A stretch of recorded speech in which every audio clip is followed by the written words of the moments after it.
Good afternoon, everyone, and welcome aboard for your very own sunset safari this afternoon. And a special warm welcome to all our kiddies.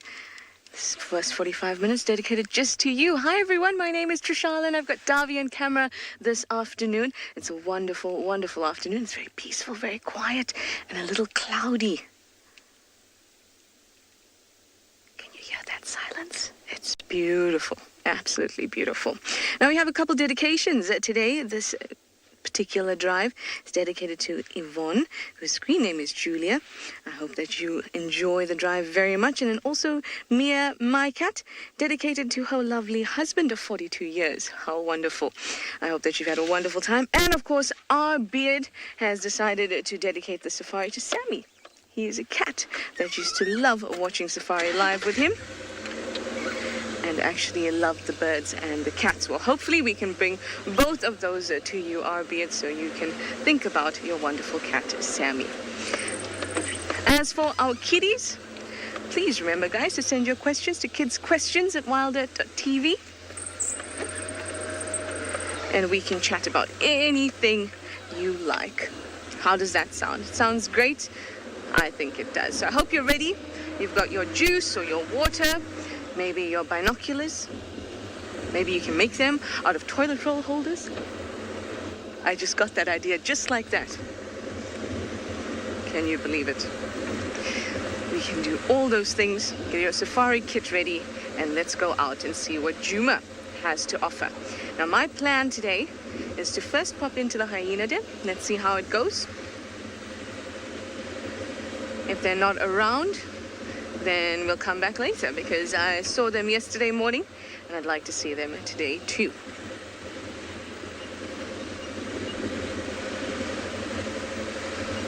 And around that similar area, there have been lots of tracks for leopards.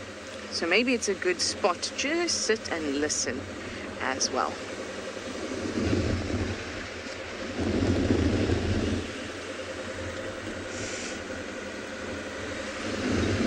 The wind is a little bit cool, but it's about 24 degrees Celsius, 76 degrees Fahrenheit.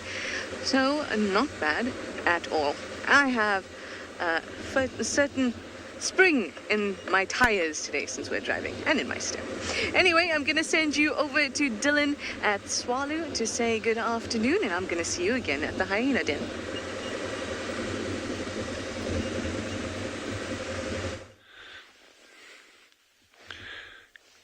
Good afternoon, everyone, from Swallow Kalahari. Great having you with us again. As always, my trusty steed, Gendre, on camera. And my name's Dylan.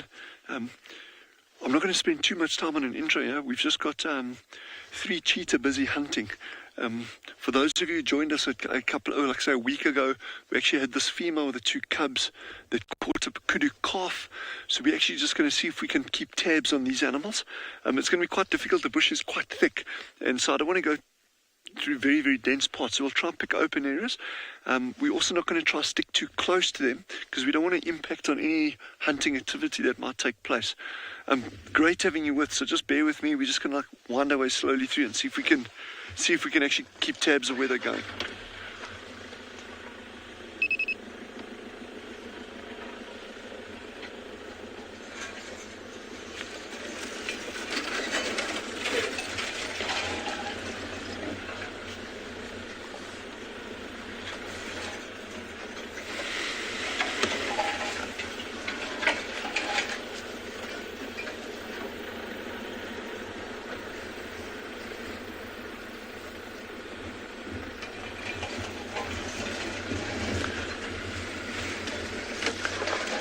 The important thing is when they're hunting is try not to disturb them. And it's still quite warm, but they seem to be quite hungry. So we're just watching the aerials here. Good. This side, yeah.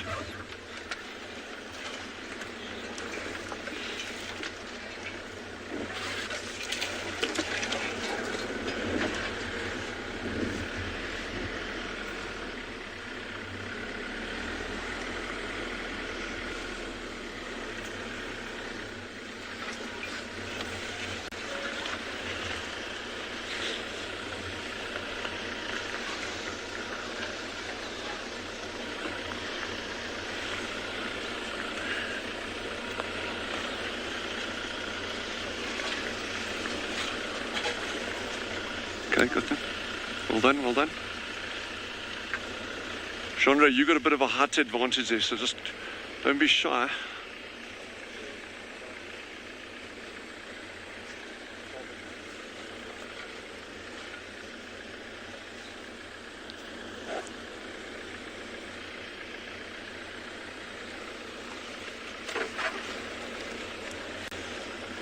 They might even go scent mark on one of these big camel thorn trees up ahead here. But let's see.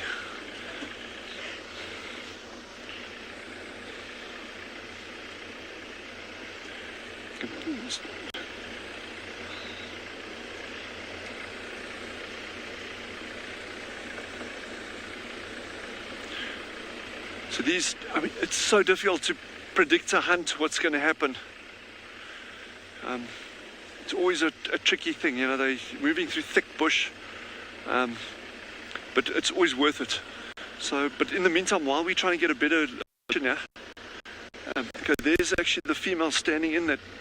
Okay, no, okay, she's moving again. They're going to come drink water here. They're going to come drink water here. Can you stick with us a little bit longer, please? Just a little bit longer.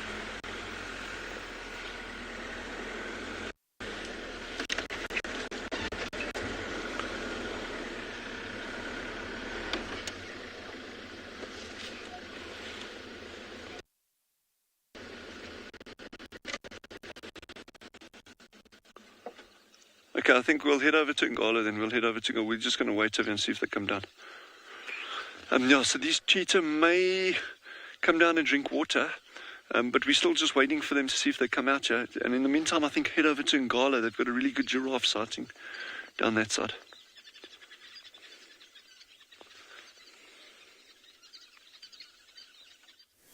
Okay, so we've managed to also find an animal with a pattern, not quite spots, but we've got ourselves a little journey of giraffe. And also, welcome everybody, have a great afternoon. You with myself, Sean, we've got OD behind the camera. It's turning out to be a wonderful afternoon, actually. I mean, pretty good start compared to this morning. Some cheetahs at Tswalu Kalahari, really awesome. And then we've got this beautiful female giraffe. And you can't see right now, but I'm hoping shortly, looks like she was being followed by a male, a very, very dark male. Sort of almost had a much blacker color. So he's in the trees here off to the right, behind this female. But I'm hoping because she's out there, he is going to follow her out soon. There's about 7 giraffe here right now, in and amongst those trees that you can see behind this one. And we were chatting now before you guys joined us about how well they actually camouflage. I mean, like just looking in that screen there, you can't see any. Well, you can see the one, but none of the other 7. I'm just saying how crazy it is that such a big, tall animal can camouflage so well. But this is a fantastic area for them. You know, it's nice and flat, it's nice and open. Where this beautiful lady's going, further up there, is a knobthorn thicket. So knobthorns, they are thorn trees. And the giraffe seem to prefer to eat their leaves. They just like the leaves of a thorn tree. So this is quite a common place for us to come and find the giraffe. But you can see this one, this female, she's actually chewing now. You see, since we've been here, we haven't seen her actually go up to chew and eat. So these animals are ruminants. They can chew their food multiple times. And if you watch very carefully, when she swallows, you can actually see the food travel down the front of her neck. Let's see if we can watch that. So watch very carefully in her mouth as she swallows. Watch that. There. Now watch, it's going to come back up. Just keep watching the front of the neck. There, did you see that? I don't know if you all saw that. But that was the food coming back up now to be chewed again.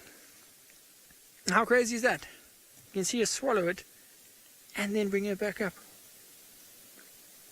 Awesome animals. You can also see it sometimes on kudu when they do it. I've never seen it on a buffalo. I think their necks are too fat. I've never seen them do it.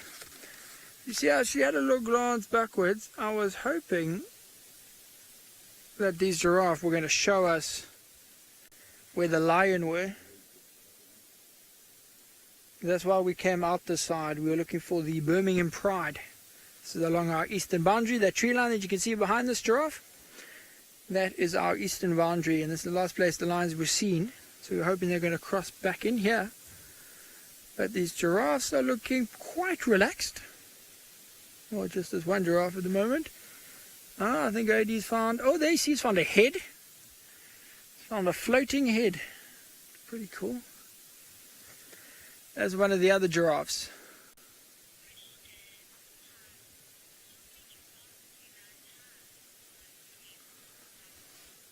We got a question from Tyrone. Now Tyrone wants to know how many giraffe we have on and beyond Ngala. So Tyrone, I don't know. Now if you remember, and beyond Ngala is an unfenced reserve. So what that means is there's no fences anywhere around us. We are open to over 2 million hectares of conserved land. So the amount of giraffe in this area are in the thousands. And one day we could have just this one female and the floating head. And tomorrow we could have 500 giraffe. It just changes every single day. Almost every hour they could just walk out and disappear. So I can't give you an answer. Anything I tell you will be just a complete guess, Tyrone. It changes a lot. Changes a lot. At this section of the reserve right here, right now, we've got about 7 or 8. But that's the most accurate figure I can give you. I'm going to try and go a little bit forward to see if we can find the body of that floating head. Because I think I can see a little bit more of it now. So if we go... Oh, you can actually see 2 of them. I don't know if OD will be able to get them. Can you get that one there, OD, through the gap?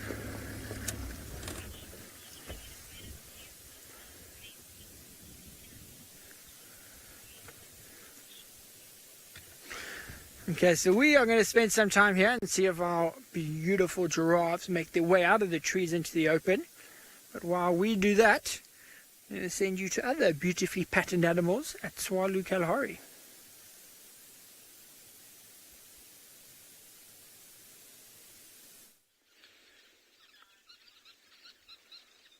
So the female cheetah and the 2 cubs just came down and had a good long drink. They definitely look like they haven't eaten in a couple of days. So we're going to just do our best to stick with them during the coming hours. They could also just go lie down in the shade. I'm just going to see what she's doing there. I know we're losing visual.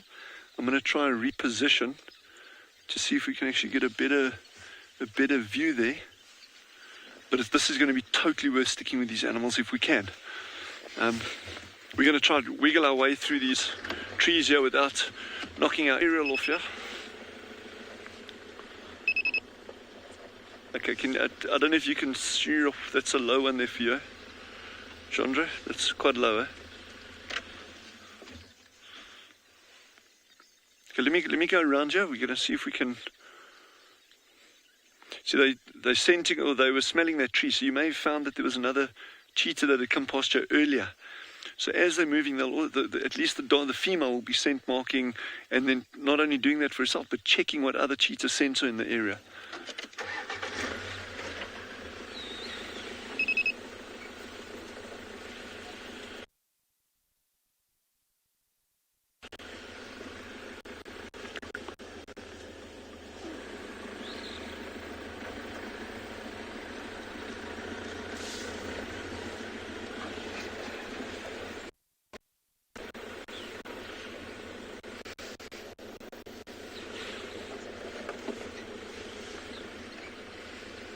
Out there to our left here. So the cubs, when they're hunting like this, the cubs will always stay at the back.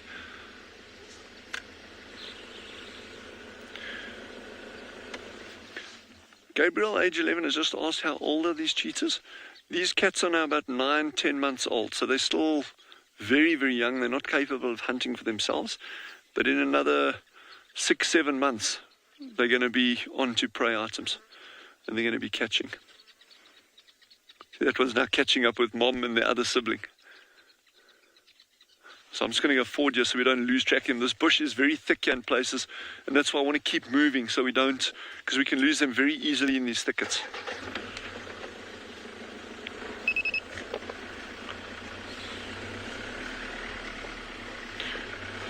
So we don't need... Yeah, I don't want to approach too close here. I'd rather just that we move parallel to them, rather than trying to get very, very close to them. And the key one to watch for here is the mother, because she's the one that's going to be foraging out ahead and looking for prey. So we've got the two cubs now, okay, and the mother's just ahead of them.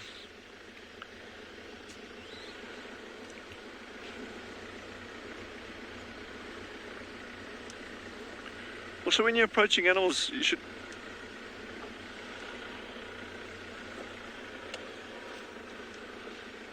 Hanu, age 12, has just asked a very cool question. Will the cubs at this age actually be helping the mother to hunt? And it's very, very unlikely. At this age, they're still completely unskilled at catching their own prey items. It won't be much longer before they will be able to hunt.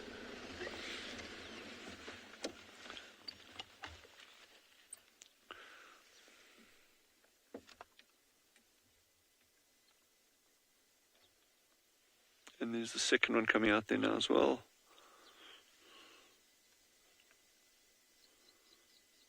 So those are the two youngsters. And mom's just up ahead somewhere. So what they'll typically do, I mean, it's a much cooler day today than it was yesterday.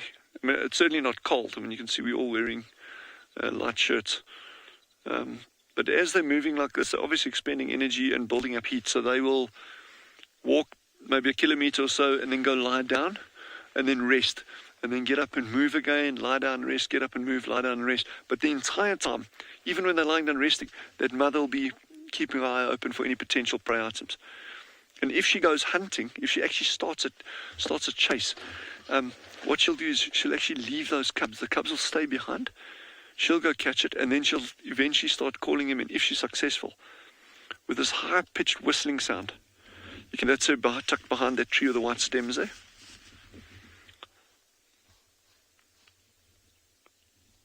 I'm just going to move a little bit further forward. It's going to be pretty difficult to keep tabs on them, but we'll try.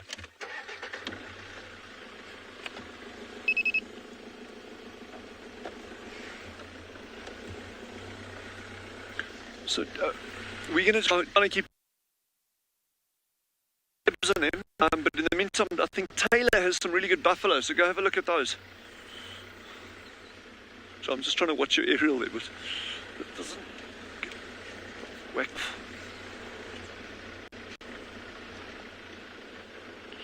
She's going straight up. Good afternoon and welcome to this wonderful sunny day here at Pridelands and Eco Training. We are watching a big buffalo herd as they graze and slowly make their way towards a watering hole, which is just behind where we're sitting. My name is Taylor McCurdy, and on camera with me today is Gert, and we're still searching for lovely animals. So we've got lots of exciting things to share. Really looking forward to all the questions coming through from the kids today. Please send them on through. We are going to try and reposition in a moment on quite a bit now. But it's finally nice to see a breeding herd. So family of buffalo. So that one that we're looking at now is a female. And it's now, hopefully, for those of you that have been watching for the last couple of days, I think we've put buffalo on most of the drives now. And you should be able to see the difference quite clearly between a male and female. See, she didn't have that big set of... there's one walking just in front of her. And he's also much bigger than she is.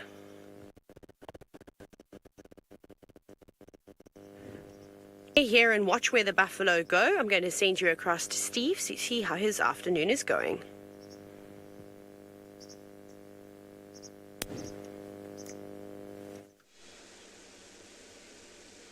Good afternoon, boys and girls. Welcome to the back of my vehicle, and what a wonderful afternoon it is. There's a lot of cloud in the sky today. A bit of a cold front moved in yesterday, and it feels a little bit fresh.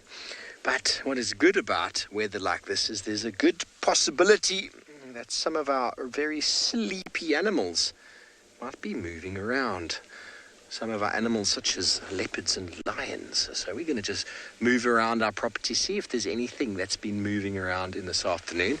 Just first going to pick up something on the floor here. That looks like maybe one of our batteries from somewhere along the way. I'm not quite sure. Things fall out of these cars all the time, and if you ever do find a bit of rubbish or litter or something that's maybe fallen out, it's always important to pick it up and put it in the right recycling bin. Don't ever think to yourself, I didn't put it there, I'm not going to pick it up. That's not the right attitude. If you find litter, anything out there, pick it up. Be the change in the world. Don't expect everybody to have the same mindset as you. It's important to look after nature.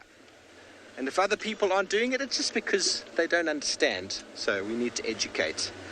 So that's a very important tip for you today.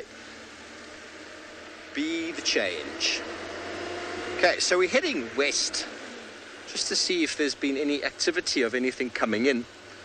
It's a nice area to check, but there's no real water. We might quickly just jump into Simbambili, go and have a look at the pan. It's quite close by.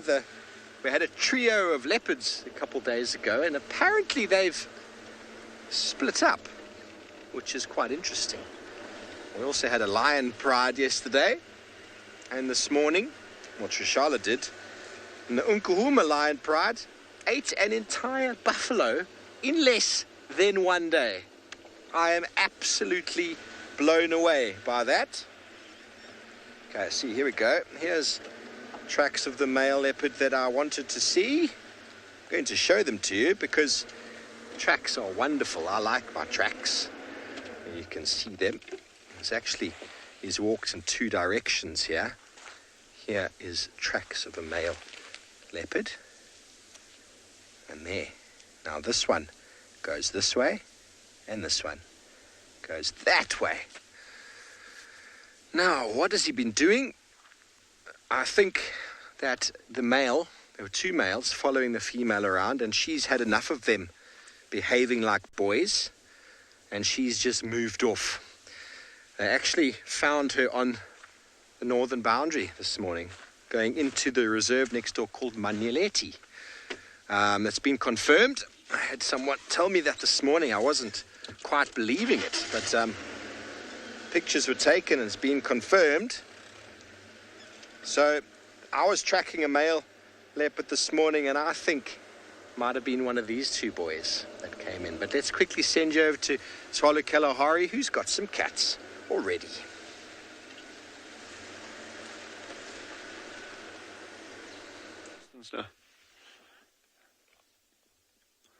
Yeah, so they're moving off into these really dense thickets over here.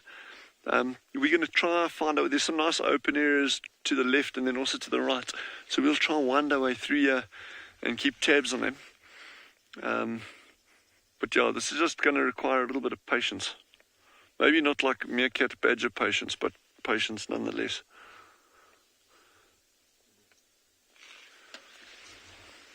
Okay, we're going to keep following, eh? You guys good?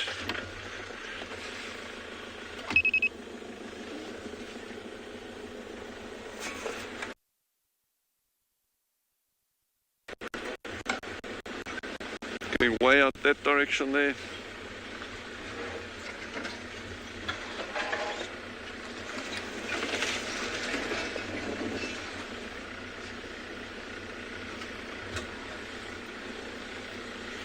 So the idea here is not to try to get as close as we can. Yeah, the idea is actually just to try and keep parallel with them and slightly behind them as well, so we don't disturb the hunting.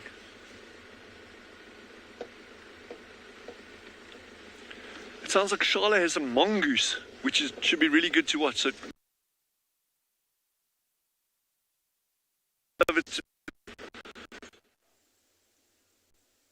I do have a mongoose. I have 1, 2 mongoose. Maybe even 3. You have to be very patient with mongoose. These are dwarf mongoose, that's why they're little like this. If you just sit and wait for a little while, then they come back out. If you start moving, then they scurry off.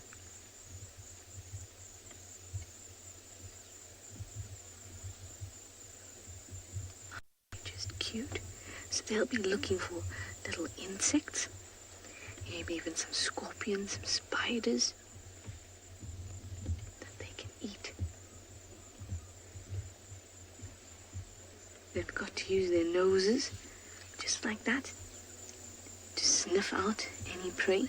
Then they'll use their hands and their claws and they'll dig.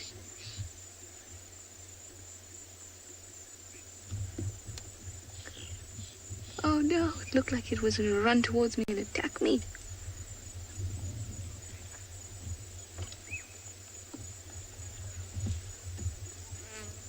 Now these little guys, they love sunlight.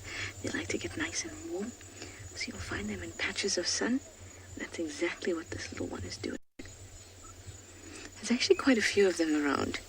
I'd say in total I saw about 5, but they go in and on the road and then off the road, so we don't get to see them all together. But if we wait, maybe we'll be lucky. So they're going to try and forage a little bit before they go to bed, because they like to turn in before the sun goes down. And you know it's winter now, so the sun goes down a little bit earlier, so it means they'll have their final forage around this time. Everyone says they're so adorable. They certainly are. I like them very much.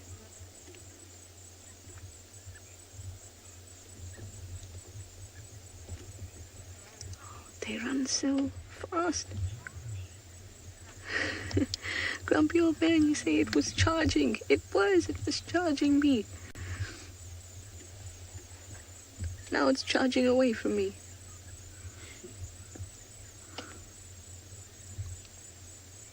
It must be scary. Hey, there's some others revealing themselves.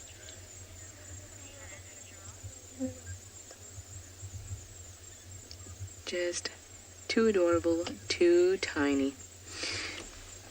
So I'm gonna leave these little things, and I will send you over to Taylor, who's got something that's much bigger than these little critters.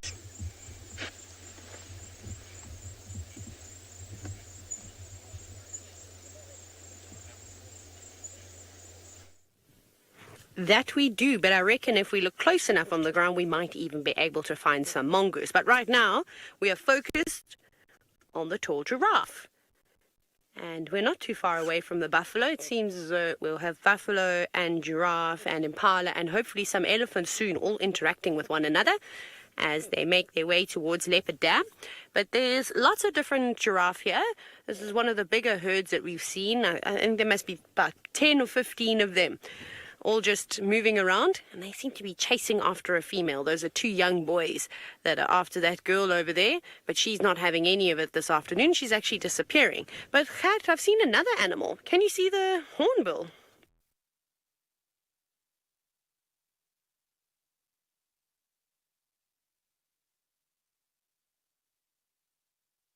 To the right, there we go. There is the red-billed hornbill that doesn't realize that we're watching it. Look how beautiful that is. Now look at that incredibly long beak.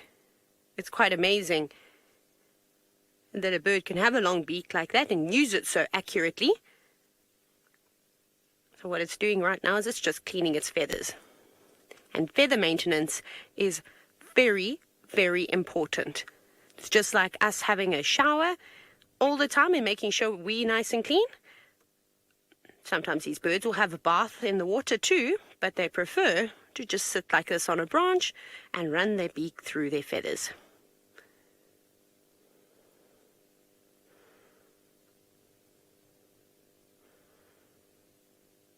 It's all very quiet out here today as well. I'm always listening for sounds. Very nice, hornbill. Your feathers are looking lovely. They're very shiny this afternoon. So sometimes what it might do as well is reach over towards its tail, where it has a little gland, and it'll put this oily secretion on its beak and then run that through its feathers. That's called preen oil. And that's like us using shampoo and conditioner and body wash. But I haven't seen it do it yet, so perhaps it's just making sure that everything's okay. A pre-clean before the proper preen.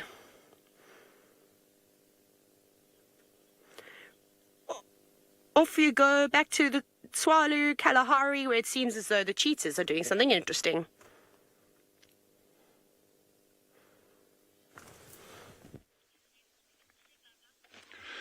We just had a cheetah chasing a steenbok that came straight past the Land Rover. It was like super fast. We didn't even realize it was happening. And next thing, the steenbok comes running past the front of the vehicle with the cheetah in like straight after it.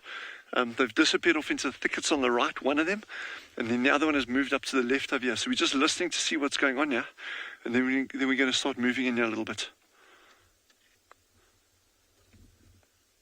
I think we're just going to go up here we're going to go straight through here and just see if we can. Yes, that was amazing. So fast. We had no idea that. And next thing, it was just animals running and.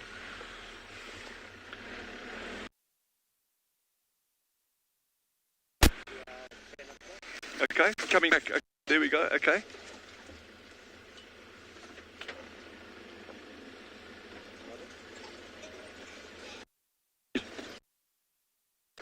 If both of them are going up there, maybe the mothers, and it could also be, remember, steenbok are frequently found in pairs. Are they running, eh? Okay, let's try keep up with it there.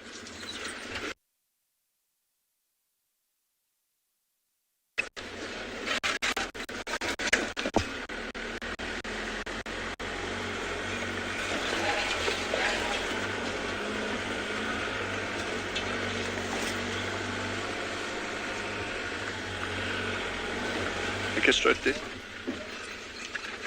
I'm just going to go forward. Hold on. Okay. Okay, there's two cubs. So where's Mom? Geez, that was insanely exciting. Like so, I know we missed it. It was so fast.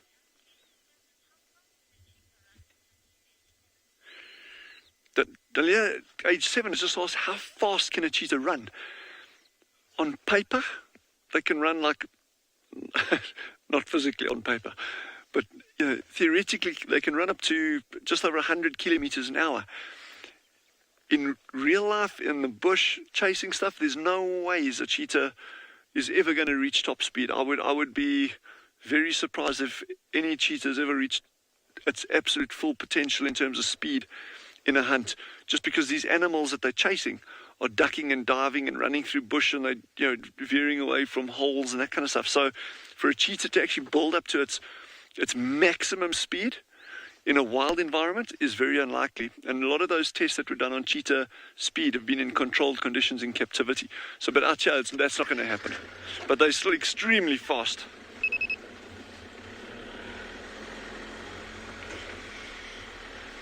Just keep this side here, eh? Okay.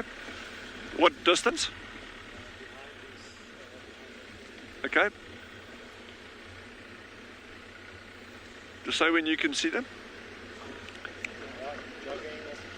Okay, I see there. Yeah.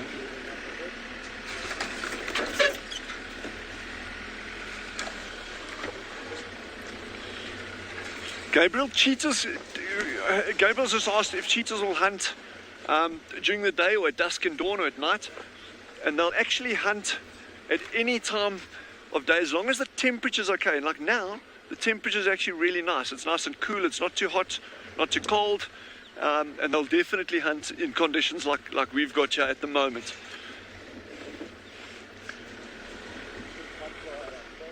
Okay, I'm listening. Listen. Okay, there's an adult female's calling straight ahead of us, yeah?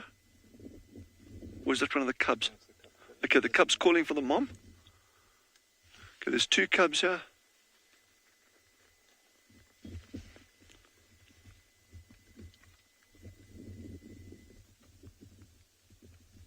See the speed that they move at, even when they're playing like that. Look at that. Wow. There's Mom. She's like, yeah, I'm quite bleak now because I didn't catch that steenbok. But what was interesting is the Mom started, we just saw it like as the steenbok burst out of the bush towards us. The Mom was chasing, but then she kind of veered off and one of the cubs went after it. And I think that steenbok, with a cub this age after it, that steenbok was like, yeah, you're never going to catch me. And disappeared. But it's still so exciting to see this. We're just going to try and get a little bit closer over there into this big open area now.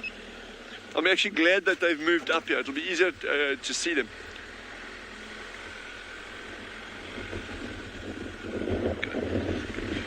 Jandre, you happy if I cut around this side, eh? Okay.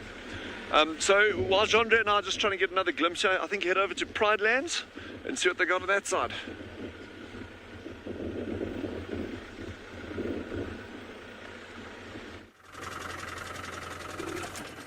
Look at what we've got just slinking through the grass. We might lose it, so we need to be quick here. We have a leopard, which is so exciting.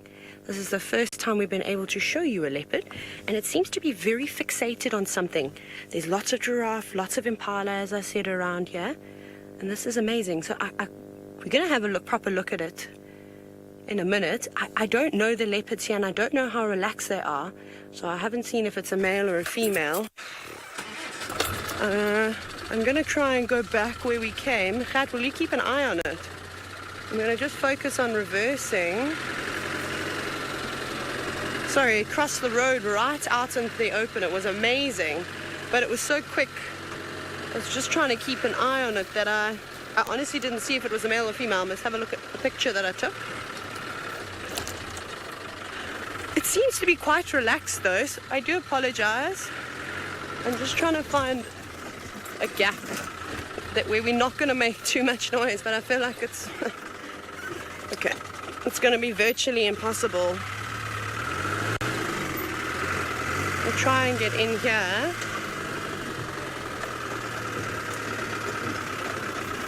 And it's fingers crossed that it doesn't run away, or we don't drive into a warthog burrow or something like that. It'll be disastrous.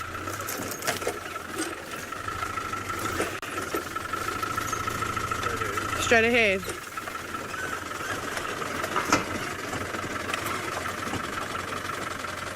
Okay, have a look here. Sorry, I know it's not the greatest view, Gert, but can you see it?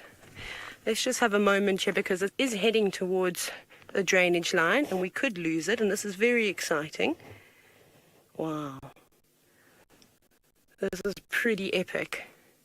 We're still very far away from this leopard. We're probably about 50 meters or so and hasn't seemed to pay us any attention at all. So that's a really good sign for us. Oh, there's giraffe walking towards it. So what it's going to do is probably going to try and just sit in the shadows and stay out of sight.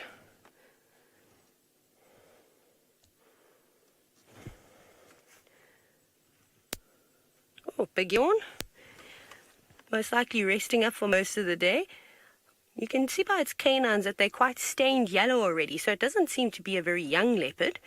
And a couple of people have been seeing young males moving around. So we're going to check the back end to see if it's a male or female. I think it's a female, just because I didn't see the parts that make it a boy, and normally they're quite prevalent on a leopard. Can you still see it? It was moving. Okay, we're gonna. Sorry, everyone. I'm moving quite quickly here. Okay, I'm gonna go forward because I don't think it's. Oh, there. I don't think it's very sharp. I'm just gonna focus on driving. So I do apologize if I don't look back at the camera. Just want to see if we can get a little bit closer, and I'm hoping we'll be able to see the leopard and the giraffe fairly soon. Yeah. Okay. We're gonna do a little maneuver here. We're going to get a nice view, and I really am going to need your help here, everybody. How's that gap? Perfect. Now we're going to have a clear shot. This is crazy. I'm so excited. It's also my first leopard. There have been some leopards that have come through and been drinking at the dam at Eco Training Camp, so in Ndlovu Dam, which is very popular with elephants. But there's a big male leopard that comes through and drinks on a regular basis. How fantastic is this? So what we need to do is we need to look closely at its face and start to put together an ID kit. Is there any way we can go any closer? Is that it? I just want to be able to see. It looks like on the right hand side of its face it's just got one spot, so you can see the whisker line. That's what I'm looking at there. And on the other side it looks like there's two spots.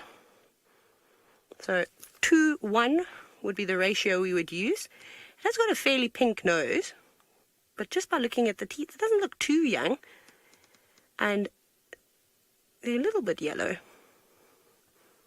But let's see now that we've got a proper view, and we're actually not far away at all from this cat, if it is a male or female. Maybe it is a young male. There's so many of them around here. There's no particular scarring on his face, just a couple of small scratches, which is quite common.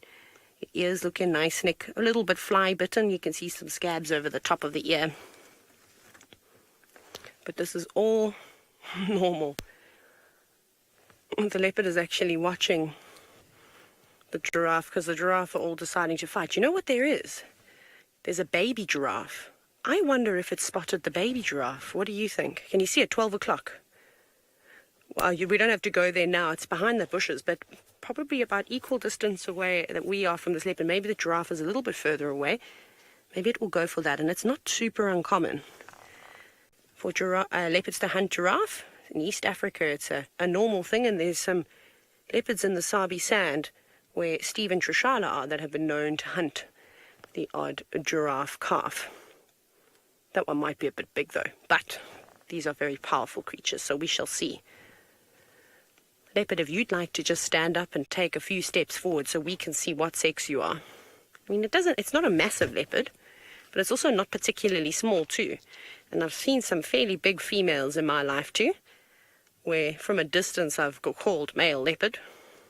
And then upon closer inspection, there we go. Oh, slinking. Oh no, it is a boy. Okay, it is a male. Wonderful. This is exciting. So he doesn't look too old, he doesn't look too young. Perhaps he's something in between.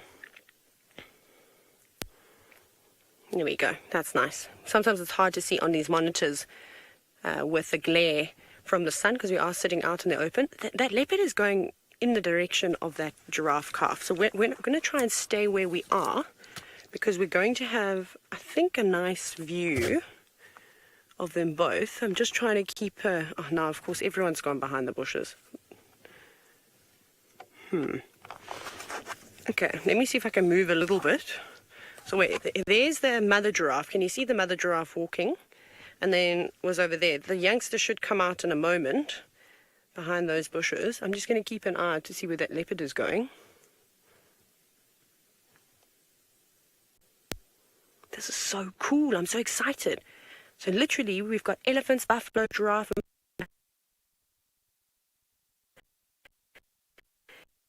and leopard in the same.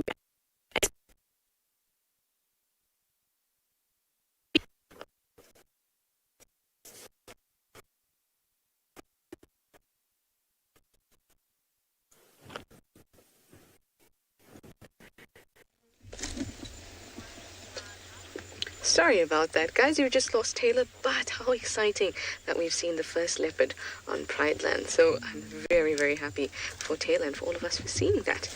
Now we have some lovely Ellies that are having a late afternoon snack.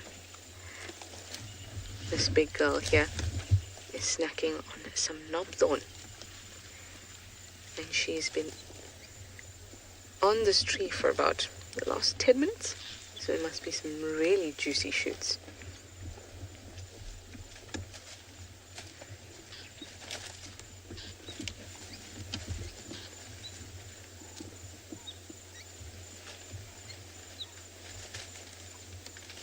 Can you hear?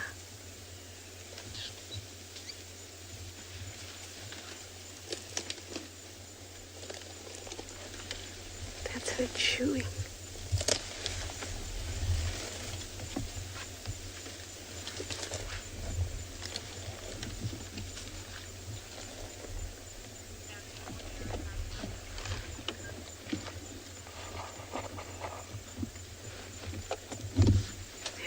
Very strong, and you'll see when they use their trunk like that, they twist around the branches and then they use their tusk to kind of break off or pull off the branch. Just cleaning her ear.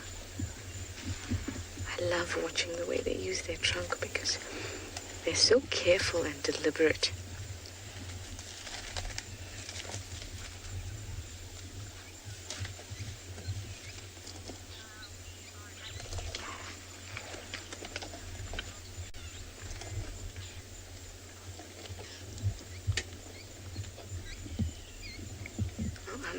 very glad that for our kids, we got to see a leopard, some cheetah and swallow, and now some ellies.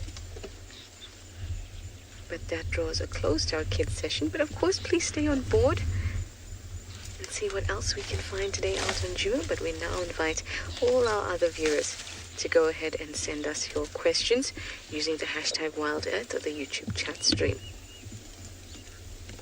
It's such a beautifully calm day that I feel that maybe it's the day for some action. Now I'm going to just move a little bit so you can see this lovely girl's face.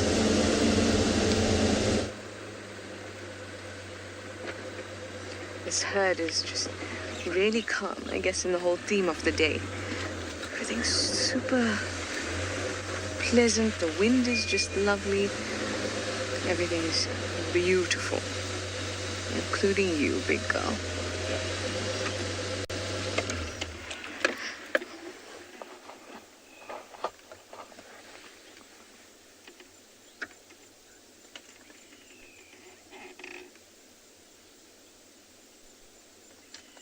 Did you see for that moment how she stood very, very still? She'll be busy chatting infrasonically to her nearby herd. In fact, there's quite a few of them around, but they're a little bit further east.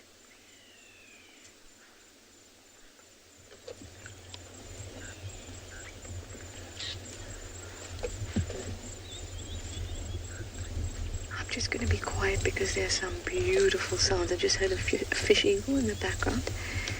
You'll be able to hear her move and eat.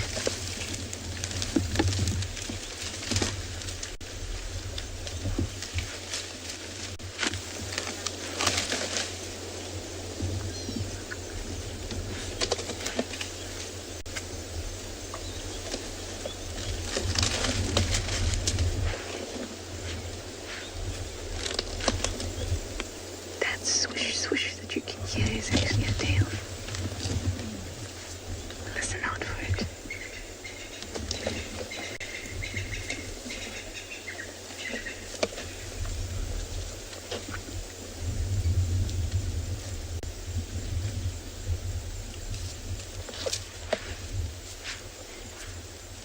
Isn't that amazing?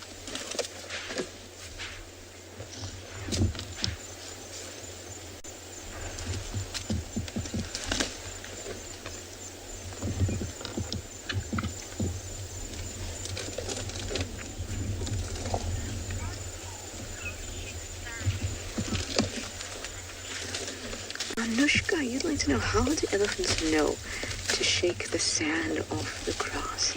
That's a really good question, because that type of behavior is behavior that's learned, even though it seems that every elephant does it. And of course they do, but it's something that they learn. And they learn just like us, when we learn not to put our hands in fire because it hurts or burns. The same way, elephants learn that sand on their teeth feel horrible. So they learn to shake it off. They also see adults doing it. You'll see little youngsters. Their tiny little trunks will try to do what the adults do. There's another vehicle coming that she didn't like the sound of.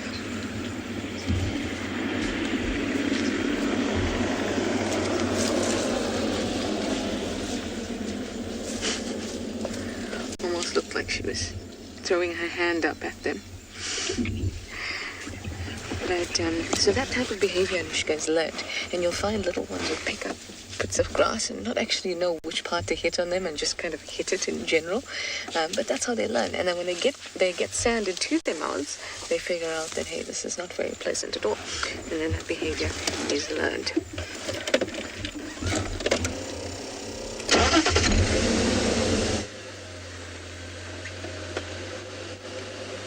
The rest of the herd is just over this way, along the fire break.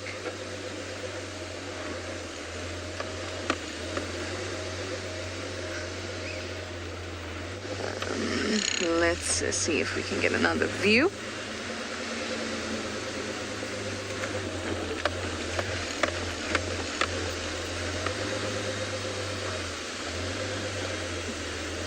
going to be an early bottom.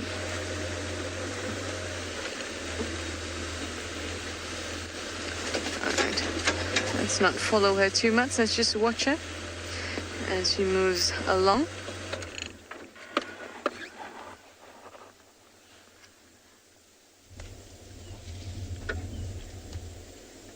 Gorgeous.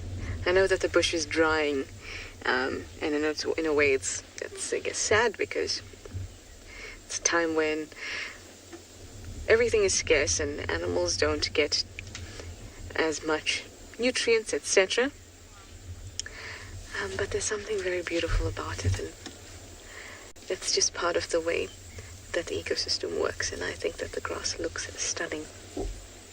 Well, if you think so also, and you enjoy these safaris, and you enjoy watching elephants and leopards and lions and cheetahs, as well as all the little things like the meerkats and the insects and birds, all things are bright and beautiful, all creatures great and small, please do go to our support page.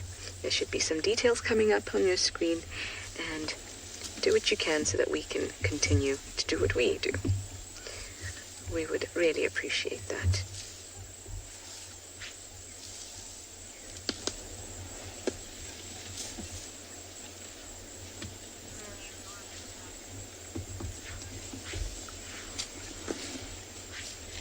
The swish of their tail is so forceful to create that sound. It's just incredible. It reminds me of the sound of a sjambok for all the South Africans out there. Anyway, let me send you back over to Swallow Kalahari and have a look at their cheetah. And I'm going to move up towards Buffelshoek Dam.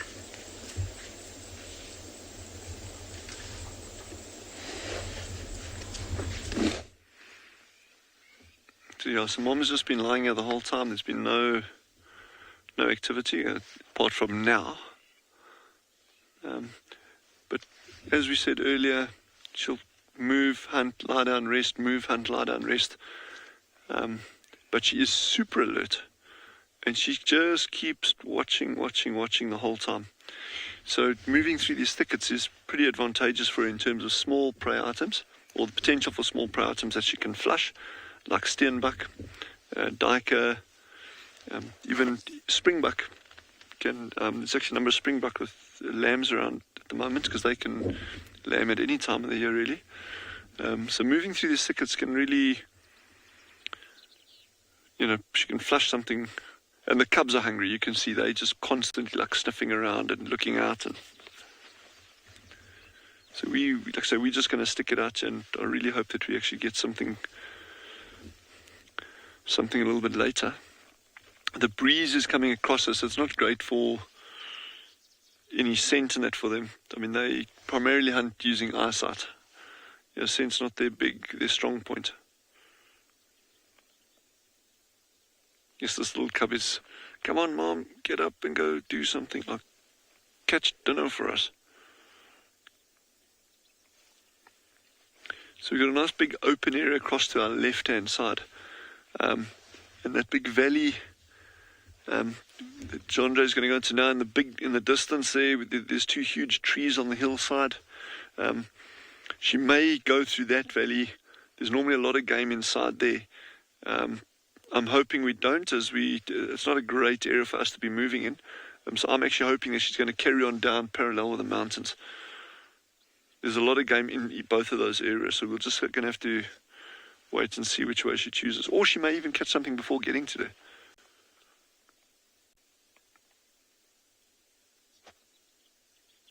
Cheetah are incredibly tolerant of arid areas. They actually found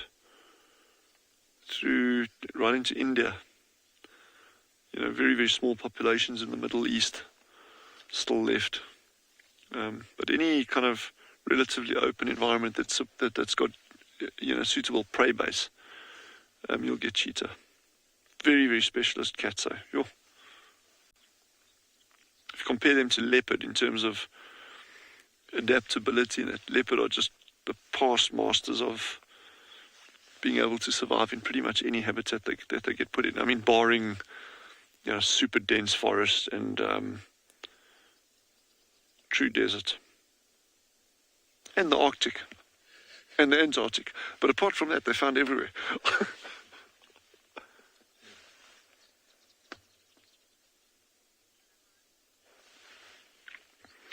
Wow, now there's a question for you. Do you get king cheetah in the Kalahari? We've never seen them, so for those viewers who don't know, king cheetah are normal cheetah, but just with a different coat pattern. They've actually got these long stripes and bigger blotches on the back than what we're seeing on these ones. Their range is the distribution. Well, I find it's an interesting question, is that their distribution is fairly limited. They've never been found north of the Zambezi River. In fact, there was an early trader that managed to acquire a skin of a king cheetah north of the Zambezi. But to my record, to my best of my knowledge, and again I'll stand to correction, there's never been a authenticated or a genuine record of a live king cheetah north of the Zambezi River. And then south of the Zambezi, they are very, very range restricted. So it's a recessive gene, so that you probably find that gene pool is super small, super isolated within a particular area. And I think you'd have to go back a long, long, long way to actually figure out what the reason for that is. But yeah, certainly we've never recorded them in the Kalahari. If you look at that kind of recessive gene, South Africa has black leopards as well. Now there's a animal, it's exactly the same as a normal leopard, but again it's a recessive gene that kicks out these black animals, and they tend to be more prevalent, and I use that term extremely loosely. They're not prevalent at all wherever they do occur, but you tend to find them in areas where there's dense forest, or areas where there historically was dense forest. And so that gene was probably an adaptation to those kind of deep, dark environments. So, and maybe king cheetah, maybe those areas where they occur, the Kruger National Park, that area a little bit further north, you may have found that the rainfall there historically was higher. In fact, it was historically higher.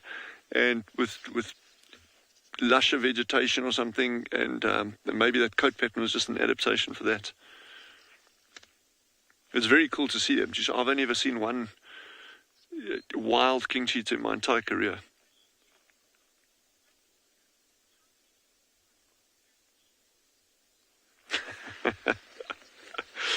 And Nora, how many spots does a cheetah have?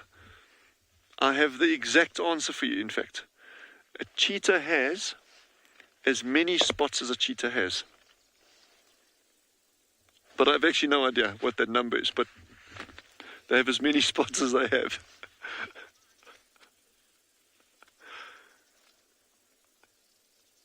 But those patterns really blend in, eh? I mean, if you think that most animals see in black and white or like shades of grey, as we're sitting here, we're seeing contrast and tone and colour variations, that kind of stuff. But an animal that comes ambling past you in the distance, there's a very good chance they won't even pick up on these cheetahs as long as they're lying still. With that camouflage, it really, really breaks up the outline of the animals very well.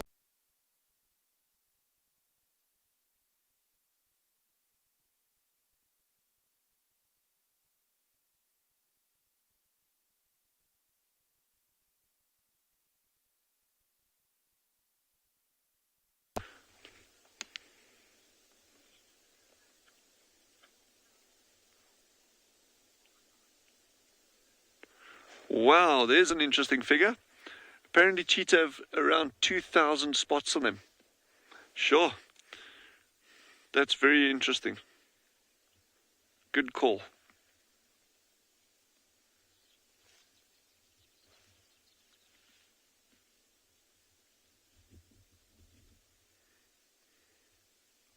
They're just very relaxed now.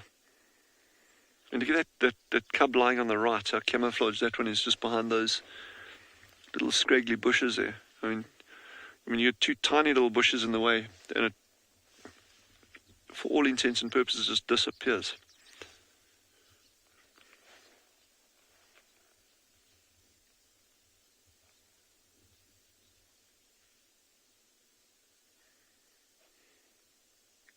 I'm still looking, eh? She's just resting now, but she's not going to sleep. She's hungry, eh? She's very hungry, and she wants to catch something for these little ones.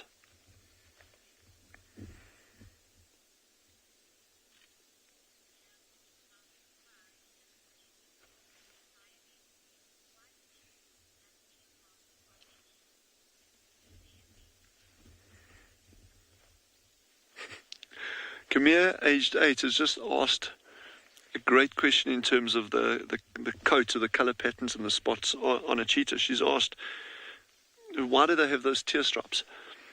And the traditionally held view is that it actually helps reduce glare on the animal's eyes while they're hunting. But it may also have to do with recognition at a distance. I mean, that pattern is super, super, super distinctive. Remember, I was saying earlier that cheetahs are primarily, or hunt primarily using eyesight. I mean, hearing and scent plays a small role, but their eyesight is their key feature. And they really try to avoid contact with other cheetahs unless it's a coalition of males or female. Now, at a long distance, it could just be that it's easier for a cheetah to pick out another cheetah if it's facing forward, instead of having this crazy camouflage spotty pattern all over the face. There's a very distinctive black and white pattern on the face with those tear stripes. That's just me thumb sucking an idea there, but the traditional view is that it actually helps reduce glare on the eyes, to enable them to hunt in these kind of environments. That in itself raises the question of, that's cool, but then cheetah also hunt very successfully at night. Again, you're mostly on bright moonlit nights. So last night, the night before, tonight, there's probably a good chance, if she doesn't catch anything now or during daylight hours, that she'll probably actually be active later this evening. In which case, those tear stripes do nothing. But any animal's design can't be. We say, these designs are perfect for what they need, but any design by its nature will be flexible to some extent. Otherwise, it would be so specialist that it would be unlikely to survive.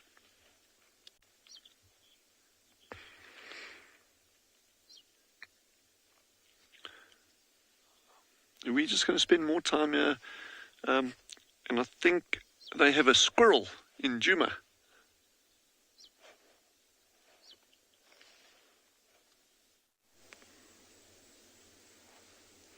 It is more than just a squirrel. It is a very thoughtful squirrel, sitting on a leadwood tree. It's been sitting here the whole time we were here. It's been about 5 minutes, just sitting there, enjoying itself.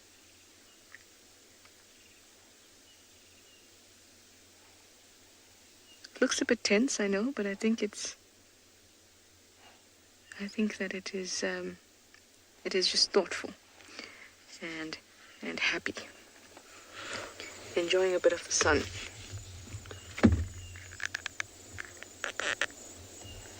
Just getting my binos out to see an interesting bird. Come on, binos. You can turn.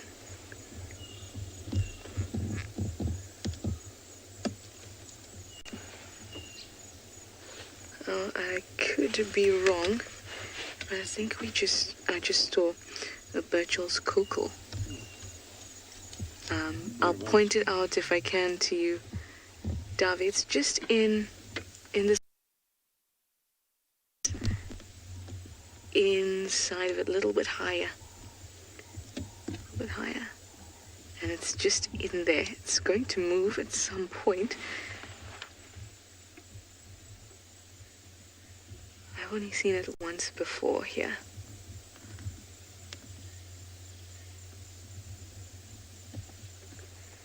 Move for us, friend, move for us. It almost at first looks like a redback shrike. And then you realize, whoa, that thing is too big. Oh, it's just we're now playing a game. Oh, but your eye is black.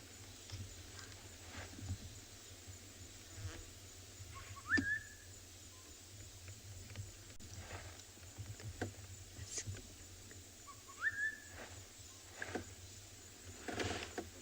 Come on, let's see it.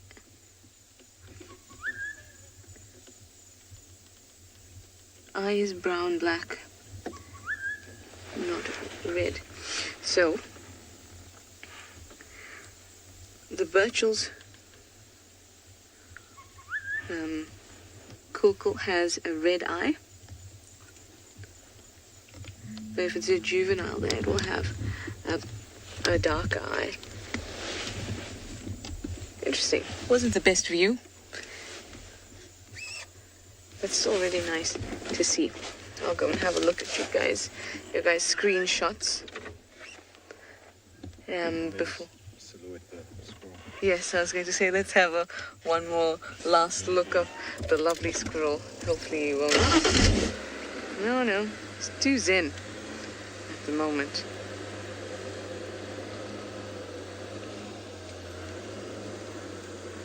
Yeah, that's good. Did not move one bit. Either he's been petrified and is now part of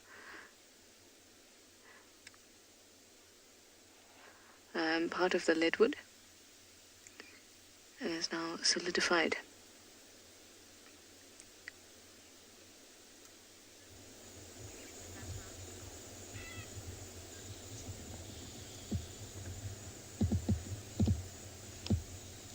Very, very beautiful. And very quiet down here in the Mawati. Coco, you'd like to know what bird was calling in the background? I can't hear anything at the moment, but I will keep an ear out and I'll give you some suggestions in a bit as we go through the Mawati.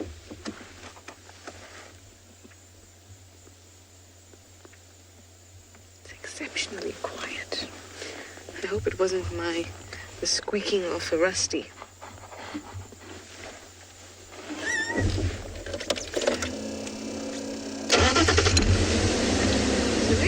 Through the Mawati for a bit of a river cruise. Also, it's just stunning, really, really stunning. In fact, I want to show you another quick thing.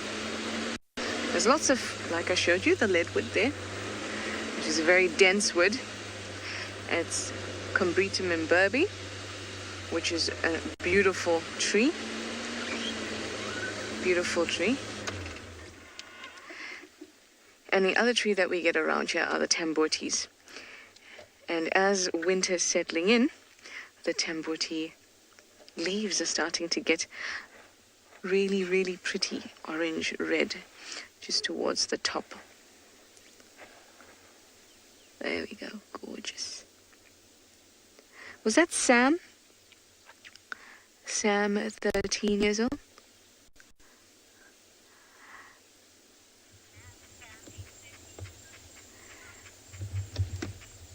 And you could just repeat the question for me, Londeka, please, as we have a look at the very pretty leaves.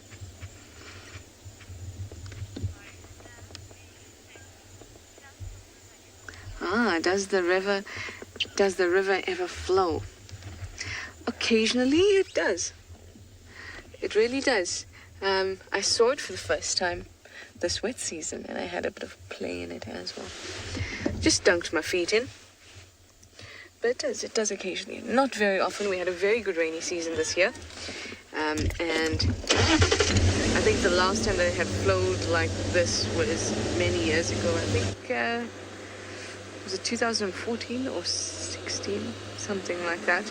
But it had been many years since someone had seen the river flow. And when I say flow, it's a bit of an exaggeration. It trickles.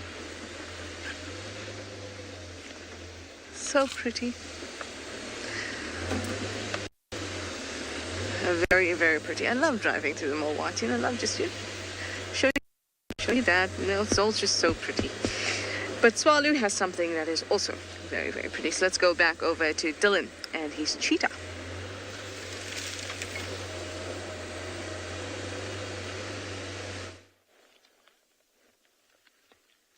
And they are still relaxing here in the shade. Incidentally, Mom hasn't put her head down once yet since the time that we've been sitting here, or during the time that we've been sitting here. So I think there's going to, well, not think, I know there's going to be some action. We're just going to have to see how much patience we have. And I would like to believe that you all have that same amount of patience.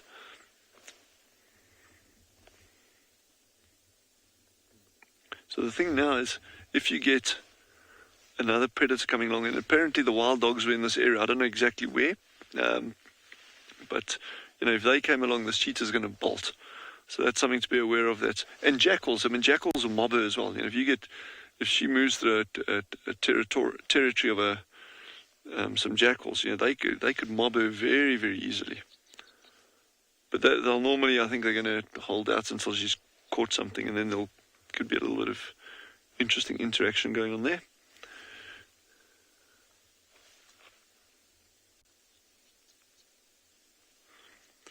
So one of our tracking teams that located her during the course of today, in a straight line distance from where we are now, that was probably 5 kilometers in a straight line, maybe 6. So she's actually been covering a lot of ground today. And so it's no wonder that she's actually just lying up a little bit.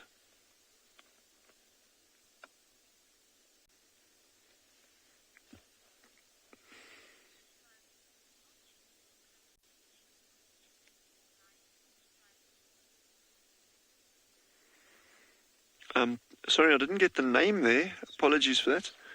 But the question is, are leopards more closely related to lions or leopards? And actually, it's neither.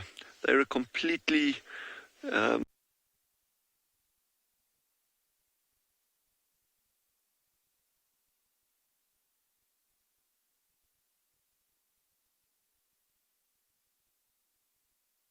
leopards or lions whatsoever. They are a genus called Panthera. It's a very, very different group to these guys. And there's a number of marked differences there. One of the big ones being they don't have protractile claws like lions and leopards do, and then lions and leopards can actually also roar. Obviously, the lion roar is very, very typical, and leopards have got this like harsh sawing. It's often described as like a rough saw, or a saw going through hard wood. It's a beautiful call, those of you who've ever heard it, but cheetah don't do that. They've got this lovely, super high-pitched, bird-like chirp. If we're lucky enough later, maybe we'll hear them. If we're actually close enough and they've split up, if they've lost contact, then you'll start hearing that bird-like chirp.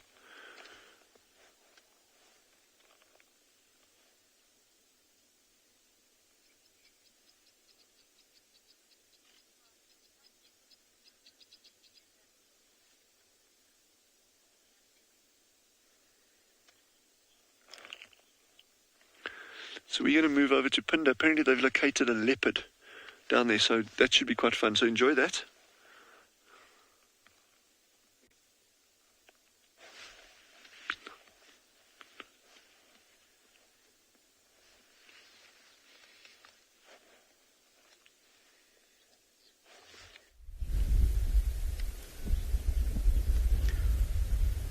Good afternoon, everyone.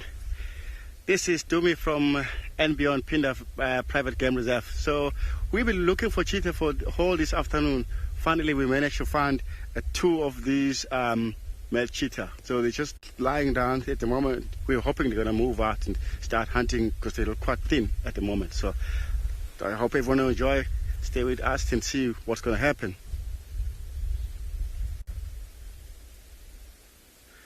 They look very tired. They cover long distance this morning, and because they have a huge territory.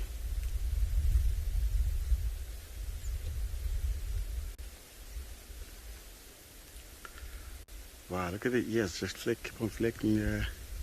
These flies bothering them on the ears. Wow, they look very tired, but I don't blame them. They cover long distance. We tried this morning quite a big time. Yes, we probably covered about 6,000 acres. Yeah, exactly, easily, because they have quite a big place here in Pinda. These animals, they almost like have like a double size of the area of the reserve. They can almost operate even further northern part of the reserve and then coming back all the down here further west, which is quite a big place, and so they cover it in like 3 to 4 days, and then they manage to cover all over the place. And that's why they spend so much time lying down like that and like making sure, because they're getting up early in the morning, start hunting. I see that. See, look. If you look at that one on the ear, that one is lying close to us. It's got a beak. No.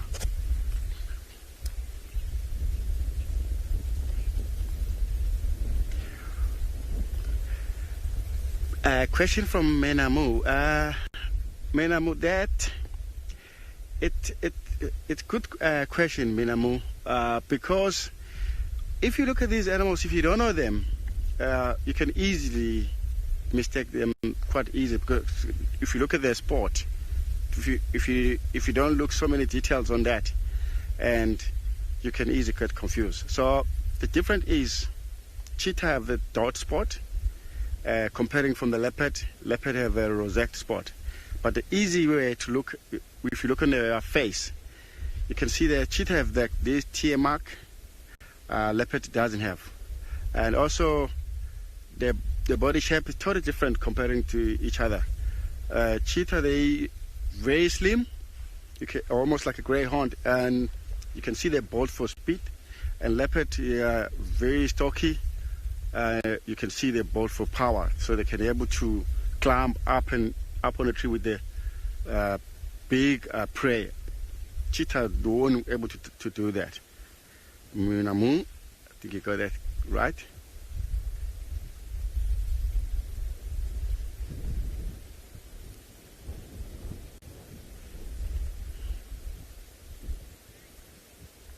Good.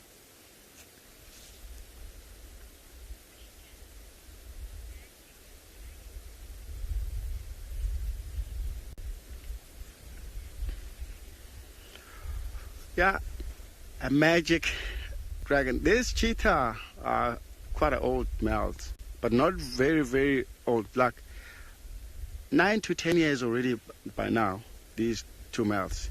But they've been doing so much better.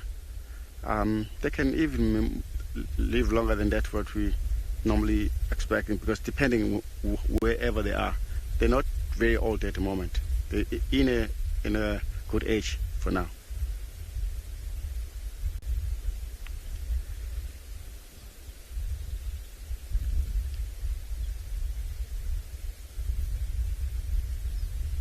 Look at that.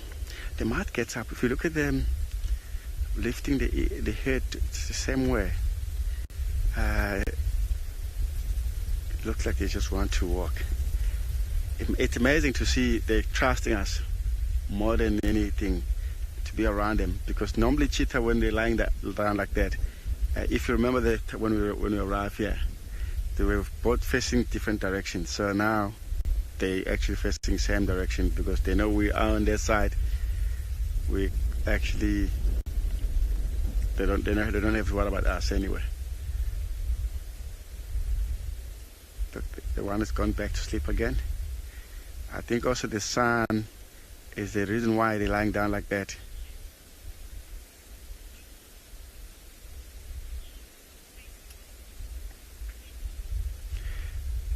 The cheetahs, they don't really have favorite food, or actually it's a meat, what I can say.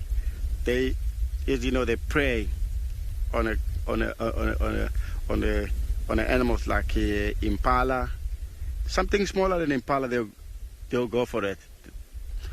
It won't be like a specific animals. This is a favorite. Only if they can manage to kill it, and come to be a favorite by the time. They do.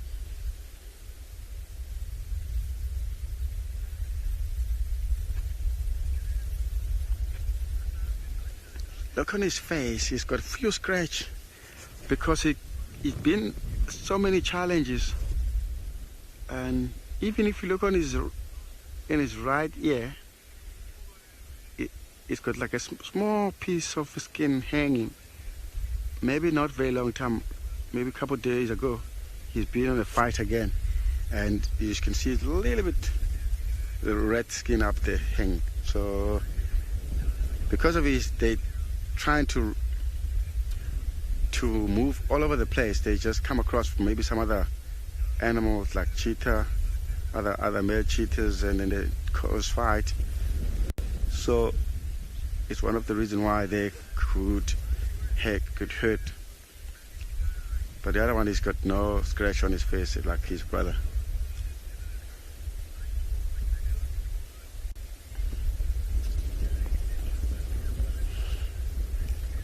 A beautiful sun shining direct to them, which is amazing to see how the color looks like against the sunlight.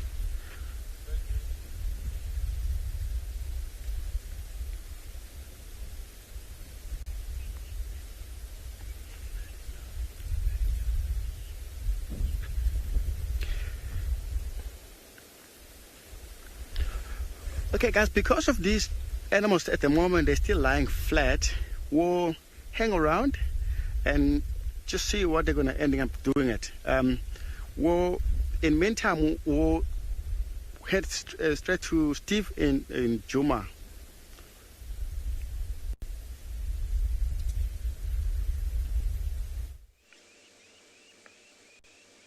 Thanks, Dylan. Well, we're actually on Simbambili. We have been doing an enormous amount of tracking. So, hello everybody, welcome back to our side of the show. We found where Shadulu crossed from Simbambili to the north, and she was seen on, as I said, on Manuleti this morning. We found where a male leopard followed her and didn't come back. We found where the two male leopards interacted. One went towards camp, it's probably the one I was following up on this morning, and the other one went north over to Simbambili. We then found some tracks of some lions that have come onto Simbambili, and we've tracked them all the way down here to Simbambili Dam, and we were just in the process of trying to figure out where they've gotten to now when we decided to stop and show you this lone hippo bull who's in Simbambili Dam on his own, it seems.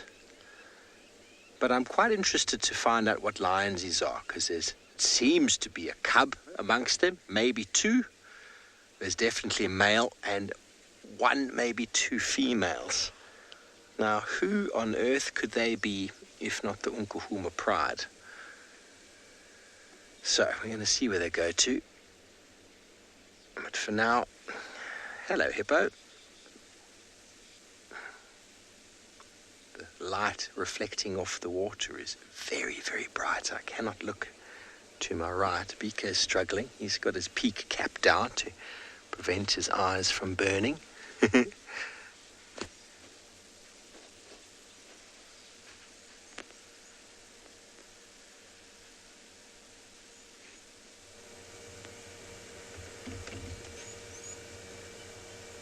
Tristan actually tracked Shadulu and Ukumori and Mawati all the way to this watering hole the other day and had some incredible images of them up and down in the open, drinking. Images we weren't able to get because, well, they stayed in the thicket. But it's hearing that Shadulu was on her own this morning made me a bit perplexed, but seeing the tracks now, it seems as if at least one male is followed, and maybe Hukumuri or Mawati have decided to split off. Can't say who without seeing them.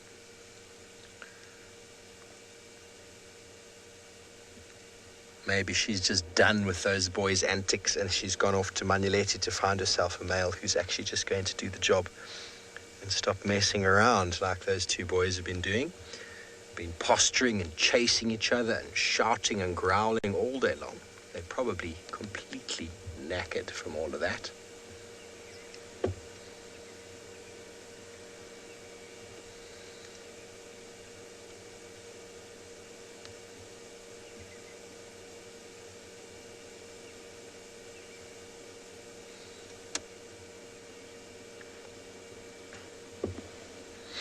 Hello, Piper. Oh, let me have a look.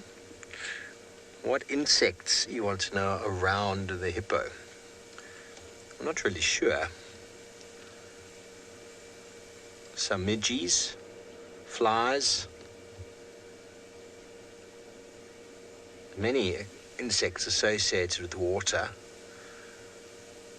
Interestingly enough, you see how his ears, his eyes, and his nostrils are pretty much on the same level, meaning the hippo can be pretty much completely submerged and have all of his important bits out. There we go. Let's see the nostrils pop up. Hello, sir. Yes, we're watching you. Now remember, everybody, hippos can't swim. I know it sounds quite strange, but they can't swim. When they move across a water body, there we go, look at those hairy nostrils. When they move across a water body, they actually run along the bottom. So you'll never find a hippo in very deep water.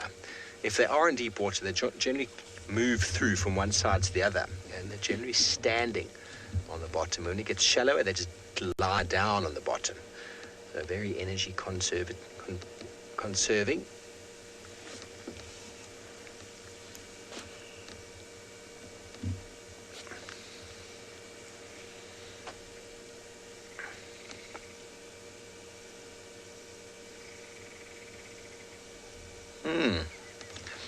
Anushka, I'm afraid I'm no expert in diseases, and you want to know what hippo diseases there are. I'm not really certain. That's a good question.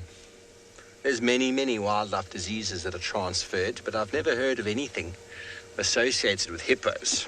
No doubt there are. Diseases are common in most animals, but what wildlife diseases can hippo get? I mean, TB is something that's transferred between many animals.